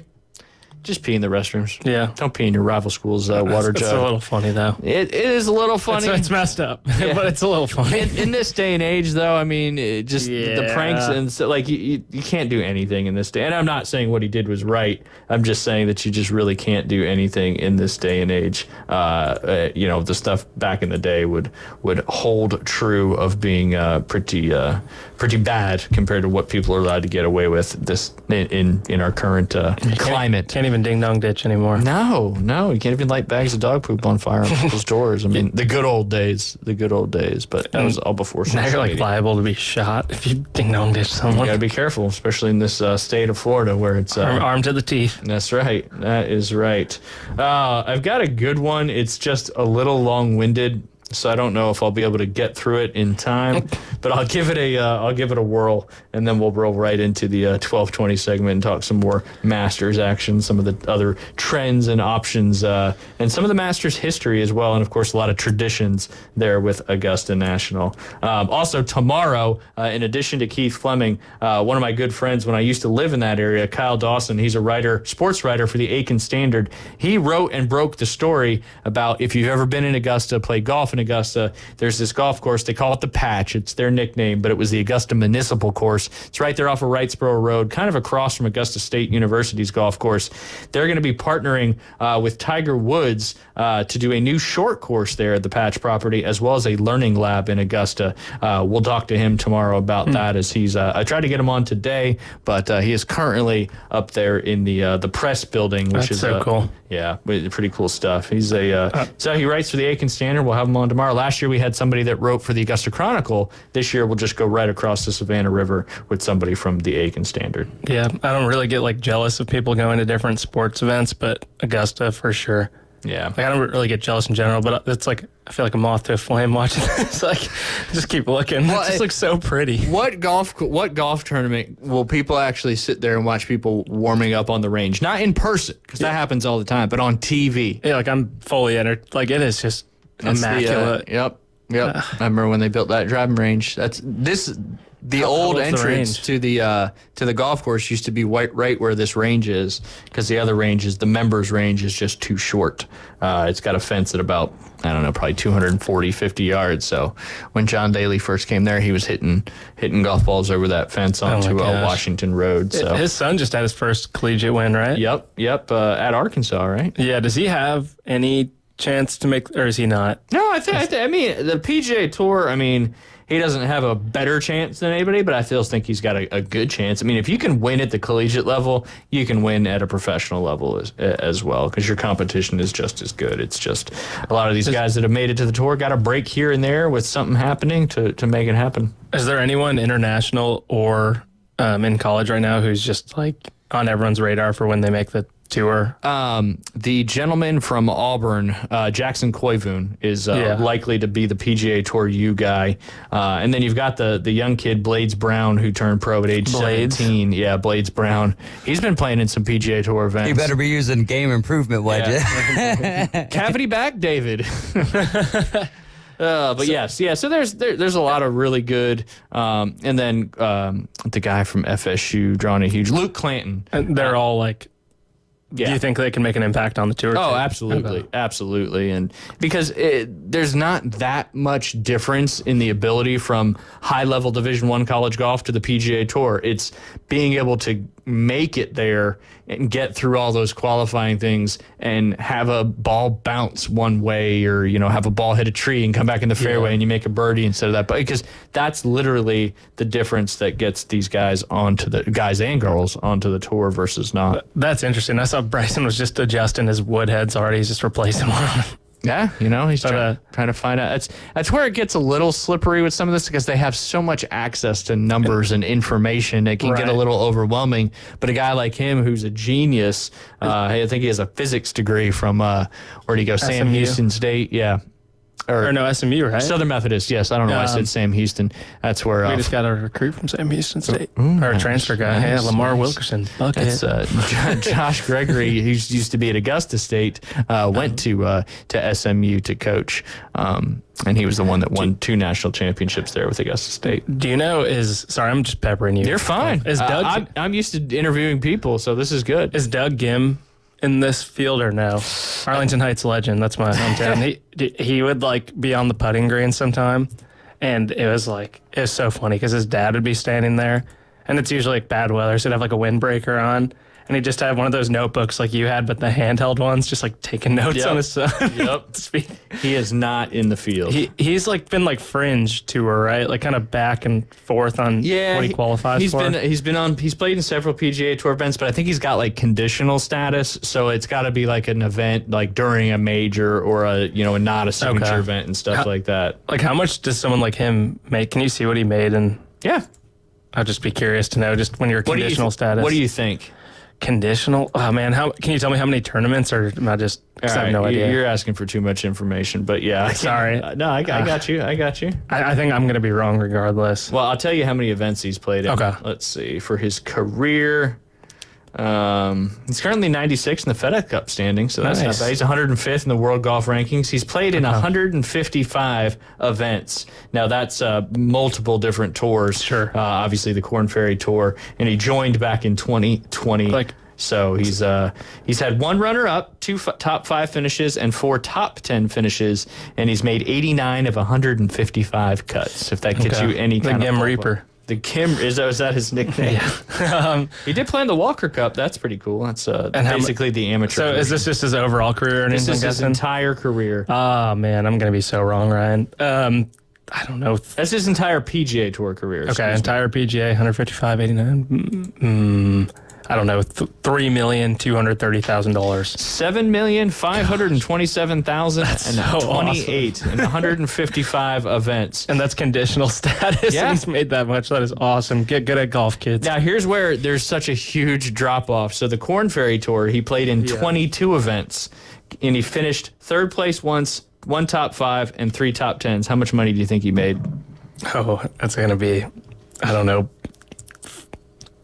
560,000. 128,000. That's how little for the Korn Ferry. There's a massive drop off from the PGA Tour to the Korn Ferry Tour as far as the amount of. It's kind of like the G League. Yeah. Like you send Bronny down there, he scores 30, comes back up, and he's 2 for 8. It's the difference. That's the difference, and that's why you can see some of these guys that maybe were Korn Ferry guys that had an opportunity to go to the LIV Tour, why they would take that opportunity. That's why you've seen some guys coming right out of college go to the LIV Tour, because it's so hard. That's like, we used to host Hooters Tour events, and I've probably talked about this before. Yeah. But first place in a Hooters Tour event was like $20,000. If you weren't finishing the top 5, you were probably losing money from traveling. Your lodging, even though a lot of guys slept in their cars and stuff like that. That's crazy. It's such a upward funnel.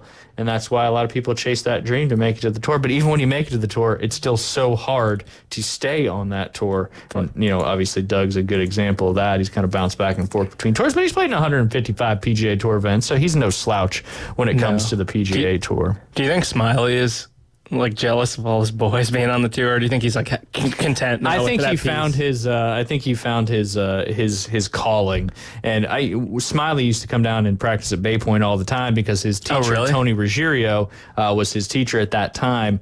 And the year he was in the final group of the Masters, he had been at Bay Point. But ever since that final round at the Masters, and he kind of collapsed, his career has not been the same. But I think he does a good job on the commentary side of things. Yeah, I was going to say, do you like him in the booth? Yeah, I do. He brings a different perspective. He brings an actual being out there golfer kind of perspective. So Smiley Kaufman, LSU graduate from back in the day. Do you think Ricky will ever get one, or do you think it's past that window now? I think he's probably past the window. It's just so many good players now that it's going to be tough. His best opportunity obviously was at the U.S. Open a couple years ago when Wyndham Clark came back and won that one. But we got to go ahead and take a quick break. When we get back, we'll continue our Masters conversation. I like getting asked questions. It's a lot easier than doing the asking. But Max Delyden hanging out in studio. DJ David Crockett behind the glass. You're listening to The Inside Drive. We'll be right back. ESPN Northwest Florida. The Atlanta Braves play here. Here comes the thunder. The Atlanta Braves have had a slow start, but now they're ready to launch. Deep left field. That jumped off his bat. Back to the wall. Out of here. Tonight, it's the Atlanta Braves versus the Philadelphia Phillies. We'll have coverage coming up at 6. First pitch at 6:15. This is Braves country. ESPN Northwest Florida. This is Joanna with ESPN Northwest Florida. Here is your weather forecast on this Tuesday afternoon.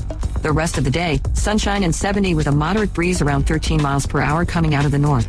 For tonight, clear skies with a gentle breeze at a low near 54. Tomorrow, a wind out of the north-northwest 8 to 12 miles per hour, sunny and a high around 69. For Thursday, sunshine and a high of 72. This weather forecast is brought to you by Earthworks of Northwest Florida. Thank you for listening to ESPN Northwest Florida. Rely on it. Golf is a game that should be fun, but to have the most fun, you need to play your best. That's where the experts at Golf Plus come in. Their friendly staff will guide you through the buying process, answer all your questions, and can help with any repairs you need along the way. Golf Plus is your custom fitting, club repair, and golf retail shop. Golf Plus staff is non-commissioned and will work with you to find the best product for your game, just like they've been doing since 1988. Golf Plus in Dothan and Panama City Beach. Fitting, repair, retail. That's Golf Plus. With over 65 years of combined experience, Instant Replay Sports Cards is happy to help you take your collection to the next level. They carry all the new hobby boxes, signed memorabilia, and supplies. New and vintage cards in Pokemon. They sell and trade cards and are always looking to buy. They're an authorized source for Topps, Panini, Upper Deck, and Leaf cards. Instant Replay Sports Cards is open 7 days a week at 752 West 23rd Street, down from Academy Sports. It can always be reached at InstantReplaySportsCards.com. Broadcasting from the Golf Plus studios, it's The Inside Drive. Live from the 19th hole. I can't believe you're a professional golfer. I think you should be working at the snack bar. It's The Inside Drive. The price is wrong. ESPN Northwest Florida. And welcome back. You're listening to the Inside Drive live here on ESPN Northwest Florida. Talking Masters Week with Max Leiden from Allegiant Lending. Max, tell them one more time how they can get in touch with you if they're looking for one of your wonderful products. Thank you. I was actually just responding to a Beach House agent. There you go. Good stuff. Yeah, appreciate it. 850-565-1160. Single-family homes, condos, mobile homes, you name it. Refi, HELOCs, HELoans. Multifamily homes?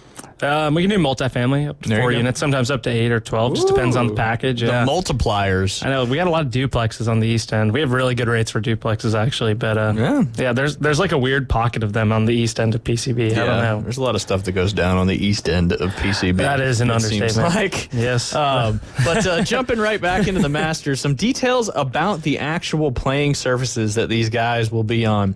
The tees this is all overseeded ryegrass. So the entire golf course is overseeded ryegrass, and of course the greens are bent grass greens with sub-air. They have the ability to suck out the moisture, add moisture, make them warmer, make them colder. Whatever they want to do to that soil is a significant advantage to literally every other golf course in the world, most likely. There might be a couple that have the same. A lot of courses have sub-air, especially bent grass greens in the south, but not to the level where you can pump warm water through your greens to heat up that soil temperature and get that pH just right.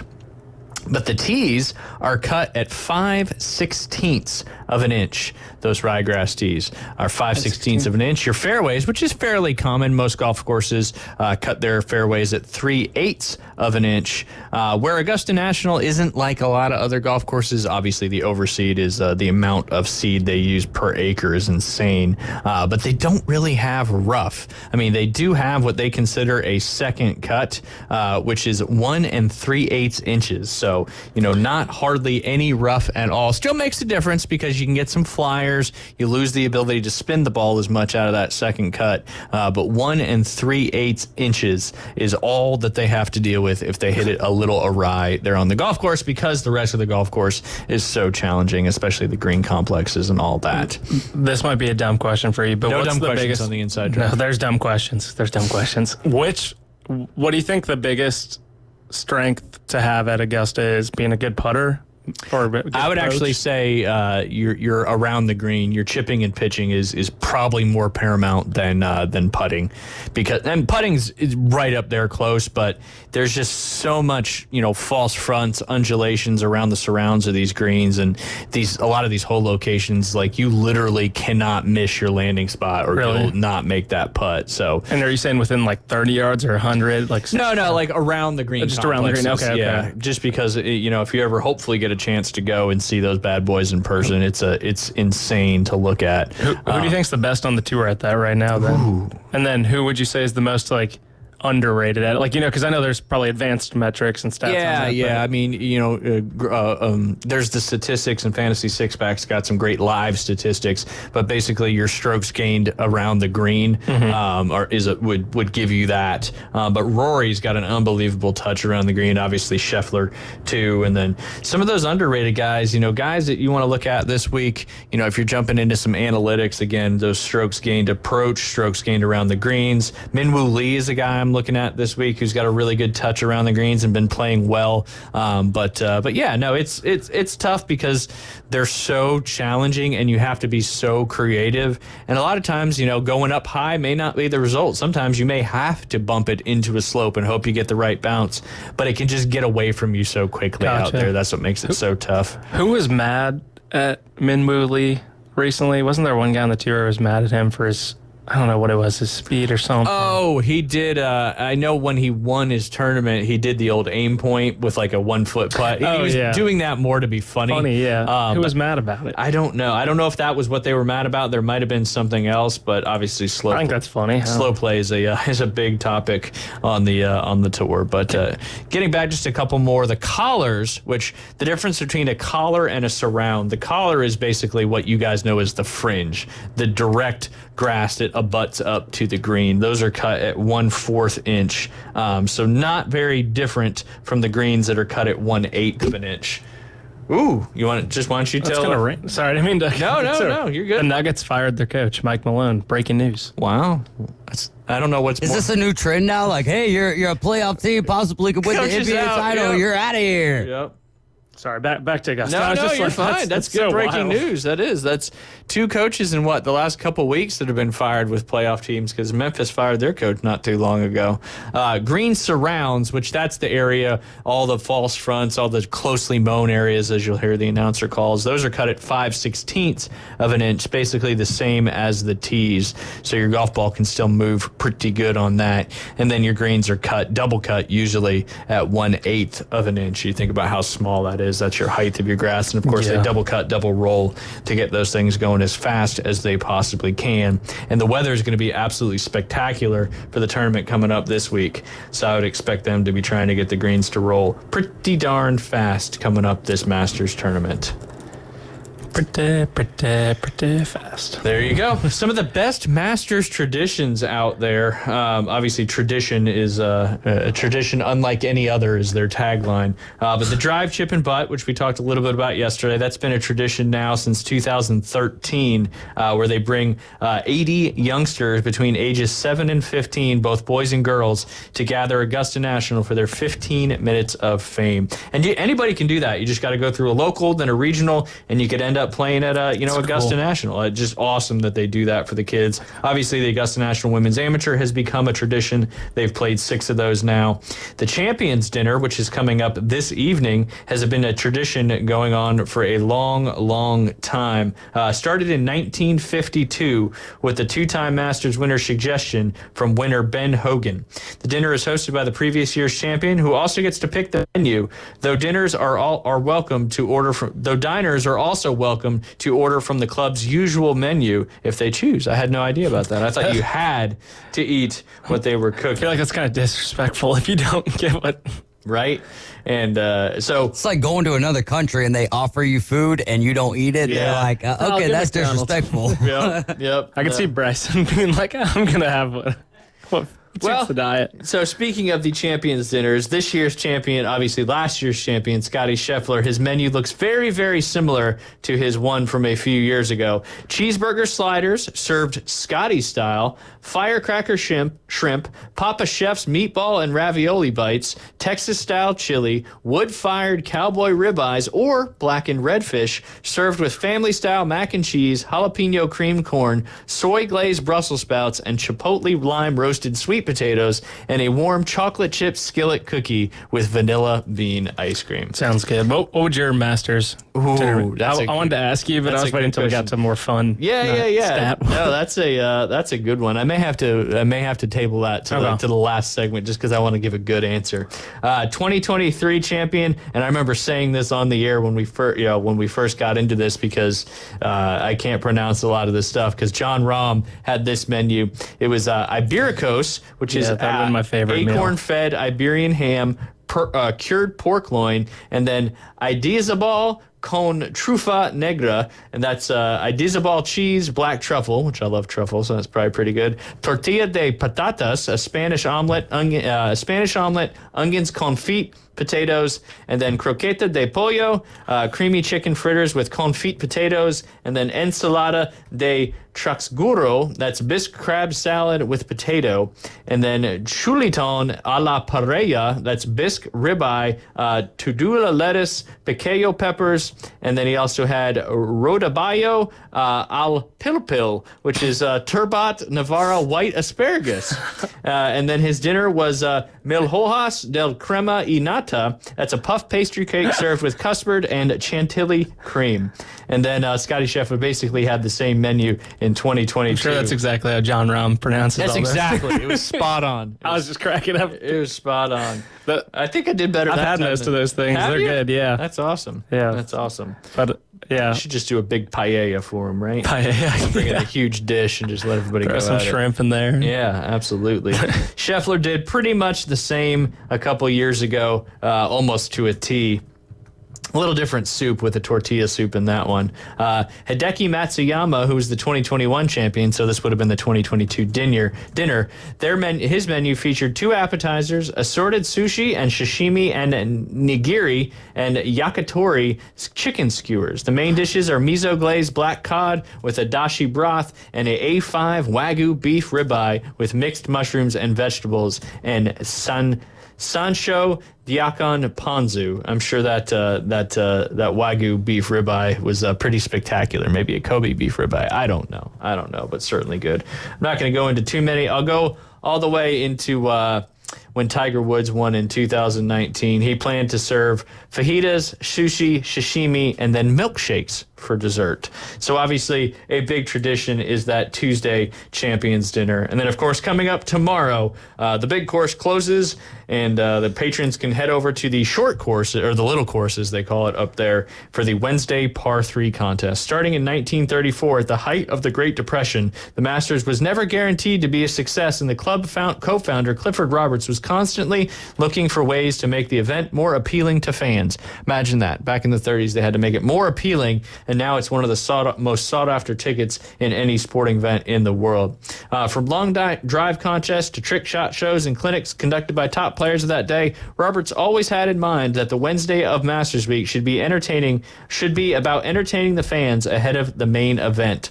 The Par 3 course was built in 1958, and Roberts determined a year later that a mini tournament on the short course ahead of the main event might be an entertaining spectacle. I'm really rather bullish on the idea of making a Par 3 course as a distinctive pre-tournament event, he wrote at the time. If so, it can be quite a feather in the cap of the Masters tournament. Obviously, many, many years later, still a tradition unlike any other, but has a Masters Par 3 contest champion ever won the Masters? I'm guessing no. No. Where? It's never happened. Do they let the caddy hit on a couple of them too? They do. Well, and that's the thing too. Like a lot of times they'll have their wife or their kids be their caddy. But if somebody other than the player hits the shot, their score does not count officially for the competition, because you do win a trophy and you do win some other things for winning the Par 3 contest. Which is cool. I think it'd be cool to let your caddy or family member take a shot. Absolutely. And a lot of people do that, especially like if they're having a good score on the Par 3 course, because of the superstition that nobody's ever won both. So they'll be like, okay, yeah, you hit the shot. There is like a known superstition. Oh, absolutely. They don't want to win the Par 3 contest. That's hilarious. And, maybe some do, but maybe some don't believe in superstition. Yeah. Skipping balls across the pond in practice, famously on number 16. That became a practice round tradition sometime in the 1980s. And all the traditions attached to the tournament, this is likely the most popular with fans. Crowds gather on the famous Par 3 number 16 early Tuesday to encourage players out practicing to attempt the bold shot. Those attempt and pull off the shot receive cheers almost equivalent to Sunday's applause. Those who balk at the challenge are treated to a sound never heard anywhere normally on the grounds, and boos. Martin Keimer and Vijay Singh both have hole-in-ones skipping balls across the pond, crazy. And several others have also come very, very close. In a shot you will never see deliberately played in the tournament proper, but on those grounds Tuesday, it can be often a highlight of Masters Week. What happened to Martin Keimer? Did he just get old? He's still playing a little bit. I think he played on the Ryder Cup team, if I'm not mistaken. I think he's just primarily playing. I don't know. Really? Yeah, I don't know if he's on the Live Tour or not, or he's just. That's a name I forgot until you said that. Well, and he kind of stole that. I don't want to say stole, but Dustin Johnson got screwed in that PGA Championship when he hit the shot out of what they determined to be a real bunker, not a waste bunker. Oh yeah. So he ended up winning that PGA Championship. He's also won the U.S. Open as well. He currently plays on the Live Tour, so there's your answer. Okay. He's still playing. He's been sucked up by the Live Tour, and he was ranked number 1 in the world for. He's 40 years old. Is Berger? Daniel Berger's still playing on the PGA Tour. I was going to say, didn't he have like a wrist thing, or is he playing in... He played last week. Okay, he's good. Yeah, he's a Florida State alumni just down the road. He was part of... he was there when Chase Seifert was there with Coach Trey Jones over there. So a lot of FSU players have gone on to have good careers. Honorary starters, another big tradition there. I think the current honorary starters are... We got, let's see, a little known fact is 1937 and 38, the senior PGA Championship was played at Augusta National. Those two tournaments were won by Jock Hutchison and Frank McLeod, respectively. In 1963, the pair were invited to fulfill the role of honorary starters for the first time at the Masters, and while there have been gaps in between, the tradition continues to this day. Jack Nicklaus and Gary Player will be off the first tee to get proceedings underway this year. The 8th and 9th players players to be afforded the role. Hutchinson stopped in 1973, and McLeod stopped 3 years later with a 5-year gap before Gene Sarazen, Byron Nelson restarted the tradition back in 1981. Ken Venturi joined the roster for 1 year in 1983 when Nelson's wife was sick, and then in 1984, Sam Snead joined Sarazen and Nelson. Those three held the position until 1999 when Sarazen died. Then in 2002, Nelson stopped taking part. Sam Snead hit his last ceremonial tee shot in 2002, and then it was 5 years before Arnold Palmer accepted the invitation to restart the tradition, joining with Jack Nicklaus in 2010 and Gary Player in 2012. Obviously, Mr. Palmer had passed away, and I know Tom Watson had joined them for a couple years, but it looks like it's just Nicklaus and Player for this year. And again, that's always right around 7 a.m. Central Time, 8 o'clock, getting the tournament started. The Crow's Nest. Max, do you know what the Crow's Nest is? Mm-hmm. All right. David, any guess on what the Crow's Nest is? No. Okay. I thought that there was like a place that someone broadcasted out of there, but I might be thinking of old John Gay. I think that they did like some radio broadcast from a place around here, and they called it, it was either the Hawk's Nest or the Crow's Nest. Gotcha. Well, when we get back, I'll tell you what the Crow's Nest is all about. You're listening to the Inside Drive live here on ESPN Northwest Florida. Take ESPN Northwest Florida with you everywhere you go. Anytime, anyplace, anywhere. The sports talk and live play-by-play doesn't have to end when you get out of the car. The ESPN Northwest Florida app streams your favorite sports talk hosts and the biggest games in ultra-high fidelity. This is of utmost importance in travel. Take the sports talk monster with you anywhere you go. Available for Android and iPhone. Use it anywhere or any place. Golf is a game that should be fun, but to have the most fun, you need to play your best. That's where the experts at Golf Plus come in. Their friendly staff will guide you through the buying process, answer all your questions, and can help with any repairs you need along the way. Golf Plus is your custom fitting, club repair, and golf retail shop. Golf Plus staff is non-commissioned and will work with you to find the best product for your game, just like they've been doing since 1988. Golf Plus in Dothan and Panama City Beach. Fitting, repair, retail. That's Golf Plus. When you bring your vehicle to Panama City Toyota for repairs or maintenance, you'll get the warmest welcome around. That's because we see service differently. It's not only an expert team that can help with everything, from simple adjustments to a new set of tires. It's also a team that values your time, so we make your experience as quick and comfortable as possible. Because we're committed to service that goes beyond. Only at Panama City Toyota. Hey guys, Mother's Day is coming up on May 11th, but Beach House Florist lets you hit the easy button now for major wow factor. Mom will light up when she sees a thoughtful and unique gift from Beach House Florist, like lovely floral arrangements and gift baskets curated with gourmet delights. Beach House Florist in Panama City Beach, minutes from 38. Show Mom some love with Beach House Florist. Order at beachhouseflorist.com or call now, 850-249-5042. That's 850-249-5042. Now back to the Inside Drive, live and local from the Gulf Plus studios. Spreads, picks, and parlays. Get the breaking news, insider angles, and expertise so you can run your game. I told y'all to run that. And now the Inside Drive with Ryan Mulvey, ESPN Northwest Florida.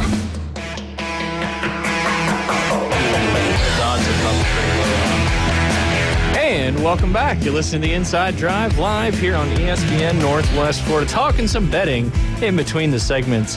And it's just some wild stuff going on in the NBA right now with all these coaches getting fourth place. Like both teams who fired their coaches are playoff teams. Yeah, and the Nuggets just won 2 years ago.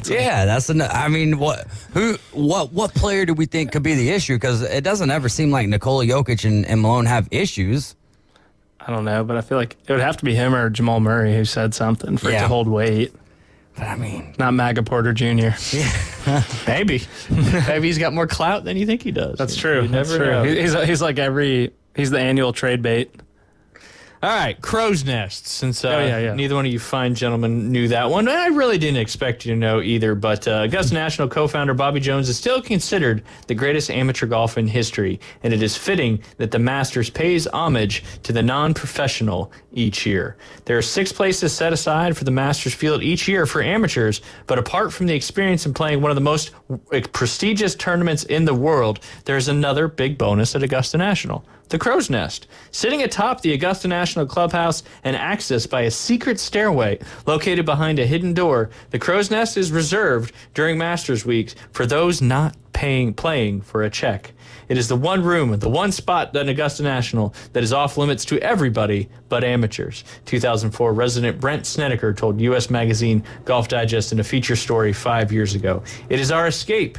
Australia's Curtis Luck will be among the lucky few in history to get access to the sacred place, though it is likely he will stay off-site with family and friends for most of the week. As the reigning U.S. Amateur and Asia-Pacific Amateur Champion, he joins U.S. Amateur runner-up Brad Dahlke, British Amateur Champion Scott Gregory, Latin America Amateur Champion Toto Gana, and U.S. Mid-Amateur Champion Stuart Hagstead in the field and the Crow's Nest for the 2017 Masters. That was many years ago. But yeah, basically, if you find one of the ways to qualify as an amateur, which there's not really many, you have to win one of those huge amateur tournaments against some great competition, you get to stay in the Crow's Nest at the top of the clubhouse. That's pretty sweet. I knew about the clubhouse, but I did not know about the secret door and secret stairway to get there. No, that's cool. Yeah, so one of those other there's no like pictures of it either, is yeah, there? you can see pictures of it, and it's really not like... It's just kind of cool. It almost looks like a like cruise ship bunks kind of to a certain degree. Still kind of sweet. Yeah, I mean, you've earned the right to stay up there in the Crow's Nest. I think he's a good pick for this week as well. He's kind of fits into a lot of those categories. Playing great golf, and him and Rory had that win over there at the Zurich. So the Crystal there at Augusta National is at most tournaments there's only one trophy handed out for the week, but the Masters there are quite a few. A tradition as the tournament for players who record scoring milestones to be awarded various crystal items for such feats. For an ace, a player receives a crystal bowl, while the low score each day nets a crystal vase. Make an eagle at any point during the tournament, and you'll be going home with 2 crystal goblets. So, hey. That's cool. Not just the replica clubhouse. Learning a lot about Augusta here. Yeah, that's what it's all about. Fun facts. My favorite week of the year. I know you got a couple more questions, so I'll go through these last ones. No, these are fascinating. Quickly. That's okay. The Big Tree, the Masters is more just a tournament. It's an annual meeting point for anyone who is for everyone who is anyone in the game. That could have been worded a little differently. And the place where those of the most importance choose to gather in Augusta National is the historic giant oak tree planted in the 1850s right outside the clubhouse. They got a lot of seating for the members eating out there as well that obviously you can't go into because it's a members area, but it's beautiful, huge oak tree right outside the back of the clubhouse. Kind of when you get to the top of or number 1, it's right behind number 1, but then right behind 9 and 18 green as well, and right behind number 10 tee box. But if you've been to Augusta National, you certainly know about the big tree. Didn't realize it was planted in the 1850s before the Civil War, but pretty cool stuff. During the week of the Masters, you'll find Augusta National members, television executives, players, their agents, media types, captains of the industry, and countless others involved with the business of golf, deep in conversation about the magnificent oak. While the tournament itself is the center of attention for most, there is no shortage of activity in this part of the grounds, as wheeling and dealing, that is the lifeblood of professional golf, takes place. Excuse me. The Champions Locker Room. Adding to the exclusivity of the Masters Week is the Champions Locker Room. As the name suggests, entry is restricted to former and current Masters champions. In the center of the room, a display case contains a green jacket and a sterling replica of the Masters trophy. There are containing only 28 oak lockers, means members of exclusive clubs share compartments with champions of the past. Australian Adam Scott, after his victory, found his locker mate the next year to be 3-time Masters winner Gary Player. So that's what's kind of cool is, most PGA Tour events that play at courses with locker rooms, which is most, the players get to use the locker room. And there's 28 Oak lockers only in this, so you're actually sharing a locker usually with some other champion there, especially in the Champions locker room.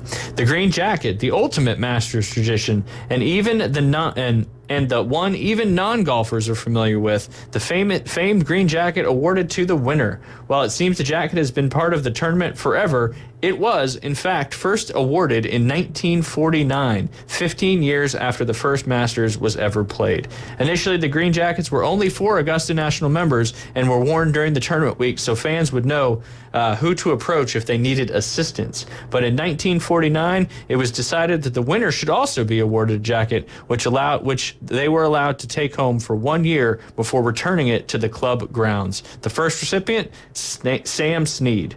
The same year, jackets were made for all previous winners of the event, and each winner has slipped on one of the iconic items of clothing.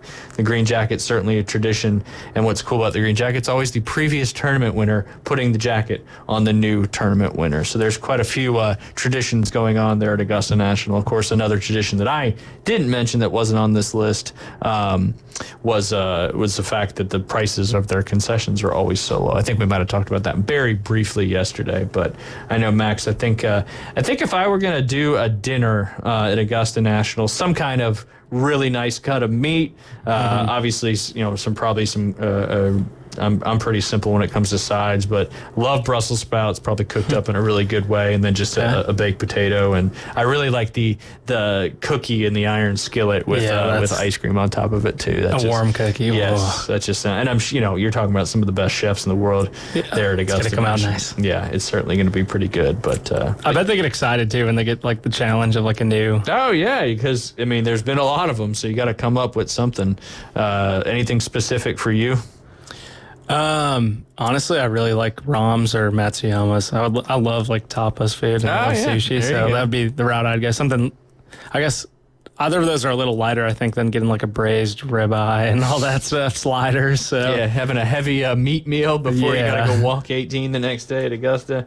But not the next day, in 2 days, because really, I guess if you're playing in the par 3. Yeah, because I know, like, I'm sure some people don't like sushi, but like you said, they can. Yeah, I had no idea they could just order off the normal dining menu or the dinner menu there at the Augusta National Clubhouse. But yeah, the more you know. What other questions did you want to dive into? We got about 7 minutes. Okay. Obviously, lefty's still playing. Yeah. What would you?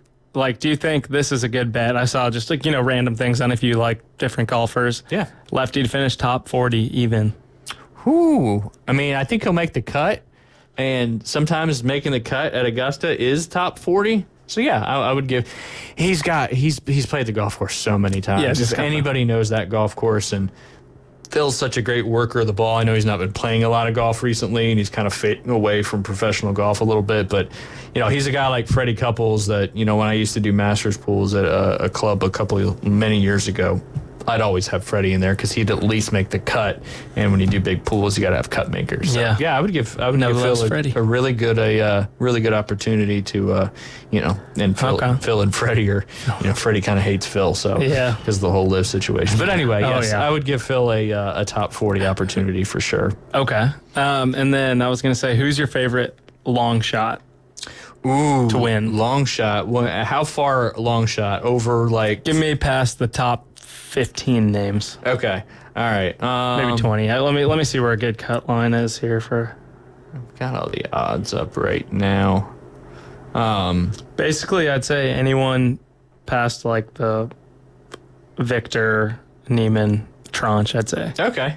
That's fair. I mentioned it just briefly ago. Shane Lowry, 45-1 in DraftKings book. I think that's a pretty good long shot. Cousin Russell. That's good value on DraftKings. He's 30-1 on Hard Rock. Yeah. They respect him up with Spieth, Cantlay, Koepka, Matsuyama, Fleetwood.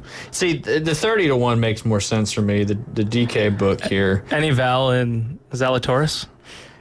Or do you just not trust the consistency? I don't. He just has not came back from that back surgery, and until he shows me something, I just can't. I can't put money on him. What about Patia? I think he's a good, he doesn't fit a lot of those winter trend criterias, but, trends are eventually meant to be broken. But yeah, no, I would definitely put Ash K. I think Ash K is a good top 20. I don't know what the value would be. Cousin Russell Henley, he's played a lot at Augusta National. He's a Georgia grad and Georgia player. He's got to play Augusta National quite a bit as it was just down the road. 55-1 on DK. I don't know what he is on Hard Rock. But, for which one? Henley? Yeah, Russell Henley I think is a good. Dang, DK's given way better, 40-1. Of course, we can't use it. Hard Rock's got the monopoly on the betting Seminole here. Tri-Bones. That's it. That's all. It. What about Patrick Reed? I think he's always got a shot at Augusta. I mean, as much as I don't like him because I know well and how he was and what he's done. If anytime you've ever wanted Augusta, you've got good memories there. And, I think he's a good look at as well. Minwoo Lee too. What about Ty with 2 R's? Tyrell. I just don't know if he's got the personality for it because Augusta will make you mad and he gets mad all the time. 2 more names for you. What about Cantlay? I did see somebody sent me something earlier that Augusta National goes off in I think they go off in 3s for Thursday and Friday, but they build in their tee times every hour or so. They build in a pretty good gap between 2 groups just because play can get a little slow out there because of how difficult the golf course is. And it looks like how Brooks and Cantlay have gone back and forth a little bit. Well, Brooks is behind Patrick Cantlay, which we know how that went for Brooks in that final round a couple of years ago. But it is spaced out by 17 minutes as to just right. And you can find all those startings and times. They've officially been released about an hour ago. That's just funny that Cantlay is in front of Brooks Koepka, but they did it in the spot where there was an extra, because I think it's every 9 minutes. It's every 10 minutes at Augusta. Right. So they added an extra 7 and put it in that gap. What about for someone who I'd say is pretty hard to cap, or I guess at Augusta maybe there's a little more there because they won 10 years ago. What do you think about Spieth? He's like JT. He's like on the cusp, but he's gonna let you down. Which day? Which day? That's the hard part is, you're just kind of, it's not if, it's when. And because obviously, the pressure gets you on Sunday. And then you probably have those opening nerves. Do you think Thursday is the second hardest day of the tournament, or what do you think? I guess have you participated in 4-day tournaments before? No, never a 4-day. 2-day. No, 3 was the most I ever did, and that was at the club I worked at, and that was a Hooters tour event because we got an exemption, and I didn't play well at all, so I can't really give a barometer off of that one. But yeah, Spieth, obviously he's won there before, but he's also collapsed there before, so he's got kind of good memories and bad memories. But until Jordan and JT get going a little bit more, I mean, obviously JT had an opportunity to win a few weeks ago and then kind of collapsed down the end with multiple bogeys.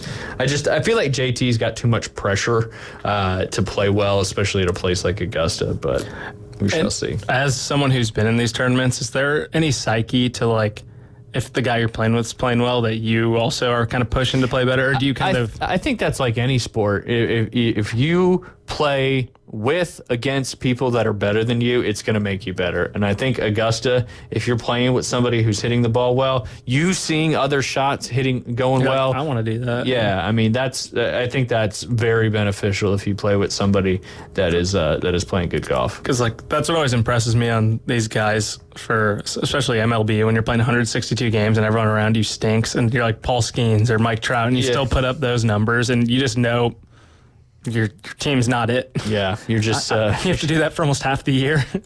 So I always wondered that, because I just saw one of the groups is going to be Rahm, Fleetwood, Windy, and that's a pretty fun... Yeah, I think that's a good group for Rahm, actually. And, some of these guys, Rahm and DeChambeau, not so much, but a lot of these other guys that play on the LIV Tour, they give, and Keith mentions this all the time, a LIV tax, where their odds are a lot higher than they probably should be simply because they play on the LIV Tour. Now, I don't believe that applies to Rahm and DeChambeau just because they've been playing so well in majors, and Rahm won a couple years ago. But and DeChambeau at the U.S. Open this summer, I mean. Yeah, absolutely. 22-1, we're not going to see that anytime soon. No. All right, real quick, before we we probably got to get going here pretty shortly. All right, Max, real quick, one more time, tell everybody where they can get get you going. 850-565-1160, Legion Lending Firm, single-family homes, condos, mobile homes, you name it.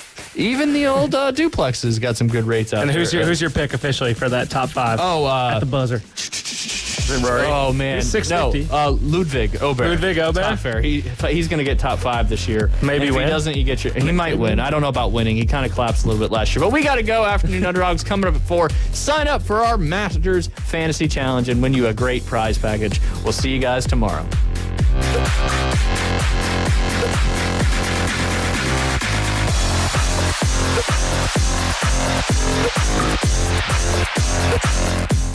The new app from 104.3 ESPN Northwest Florida is designed specifically for sports fanatics like you. The sports content you demand is always on. Live stream our national and local sports talk anywhere you go. Reach us on all social media. You can also be a part of the show. Call and text into our studios. Plus, up-to-the-minute weather and traffic maps. The new app from 104.3 ESPN Northwest Florida is available at the Apple Store and Google Play. This is Joanna with ESPN Northwest Florida. Here is your weather forecast on this Tuesday afternoon. The rest of the day, sunshine and 70 with a moderate breeze around 13 miles per hour coming out of the north. For tonight, clear skies with a gentle breeze at a low near 54. Tomorrow, a wind out of the north-northwest 8 to 12.